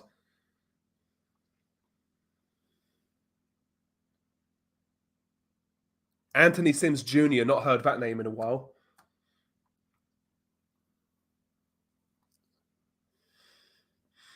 I think Parker's got talent, but again, I've only seen it. I've seen it at a certain level. It's hard to see how that carries over against a guy like John Ryder. Because John Ryder is what? Where would you class John Ryder at 168? Fringe world level? I wouldn't call him a truly elite fighter, but he's like on the periphery of top 10, I would say. Maybe like right now he is top 10 because the division is so weak. But let's say it was a strong division. He'd be one of those guys on the periphery, like a Liam Smith type guy. So it's a big test for Zach Parker.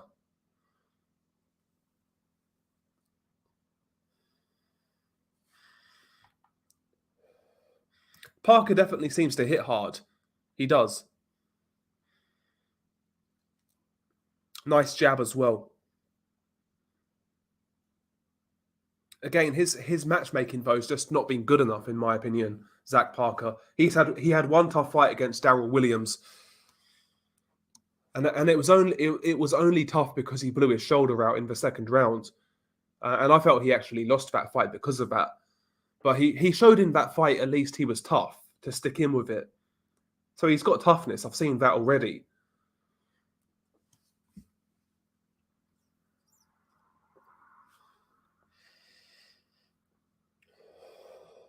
Yeah, and he paces.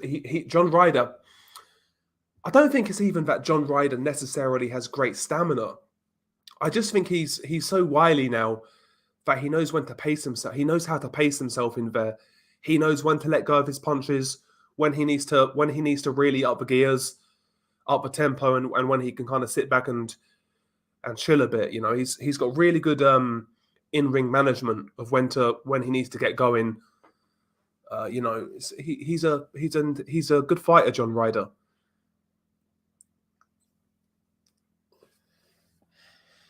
Wilder card, the Wilder card. Yeah, I mean, like Zach Parker. I mean, yeah, the matchmaking's been soft. I mean, someone like a Rosado, a fight or two ago would have been ideal. Like a Rosado type, guys who can go rounds. You know, these are the sort of guys I'm talking about in regards to matchmaking. Those sort of guys, you know, guys who basically, if you're any good, you should beat, but they're going to take you rounds, and if you're a hype job, they'll expose you. I think Parker I think he sort of needed a couple of those sort of fights. So, like, maybe right now, if Parker wasn't in this position, like on a verge of a world title shot, I would say I would put him in there with like a Jose Uskatigi, for example, a Shane Mosley Jr., those sort of guys. Those sort of guys, you know?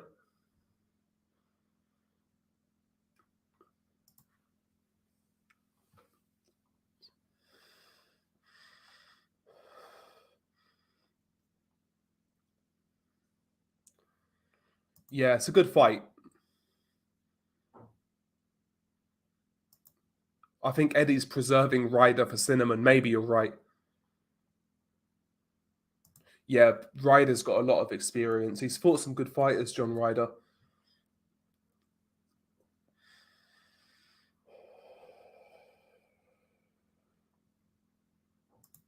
Oh, is he? Is he actually?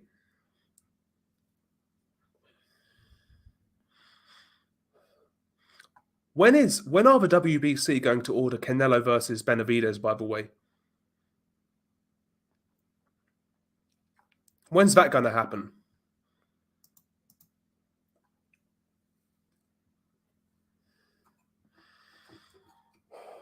Because he's been number one contender for a long time now.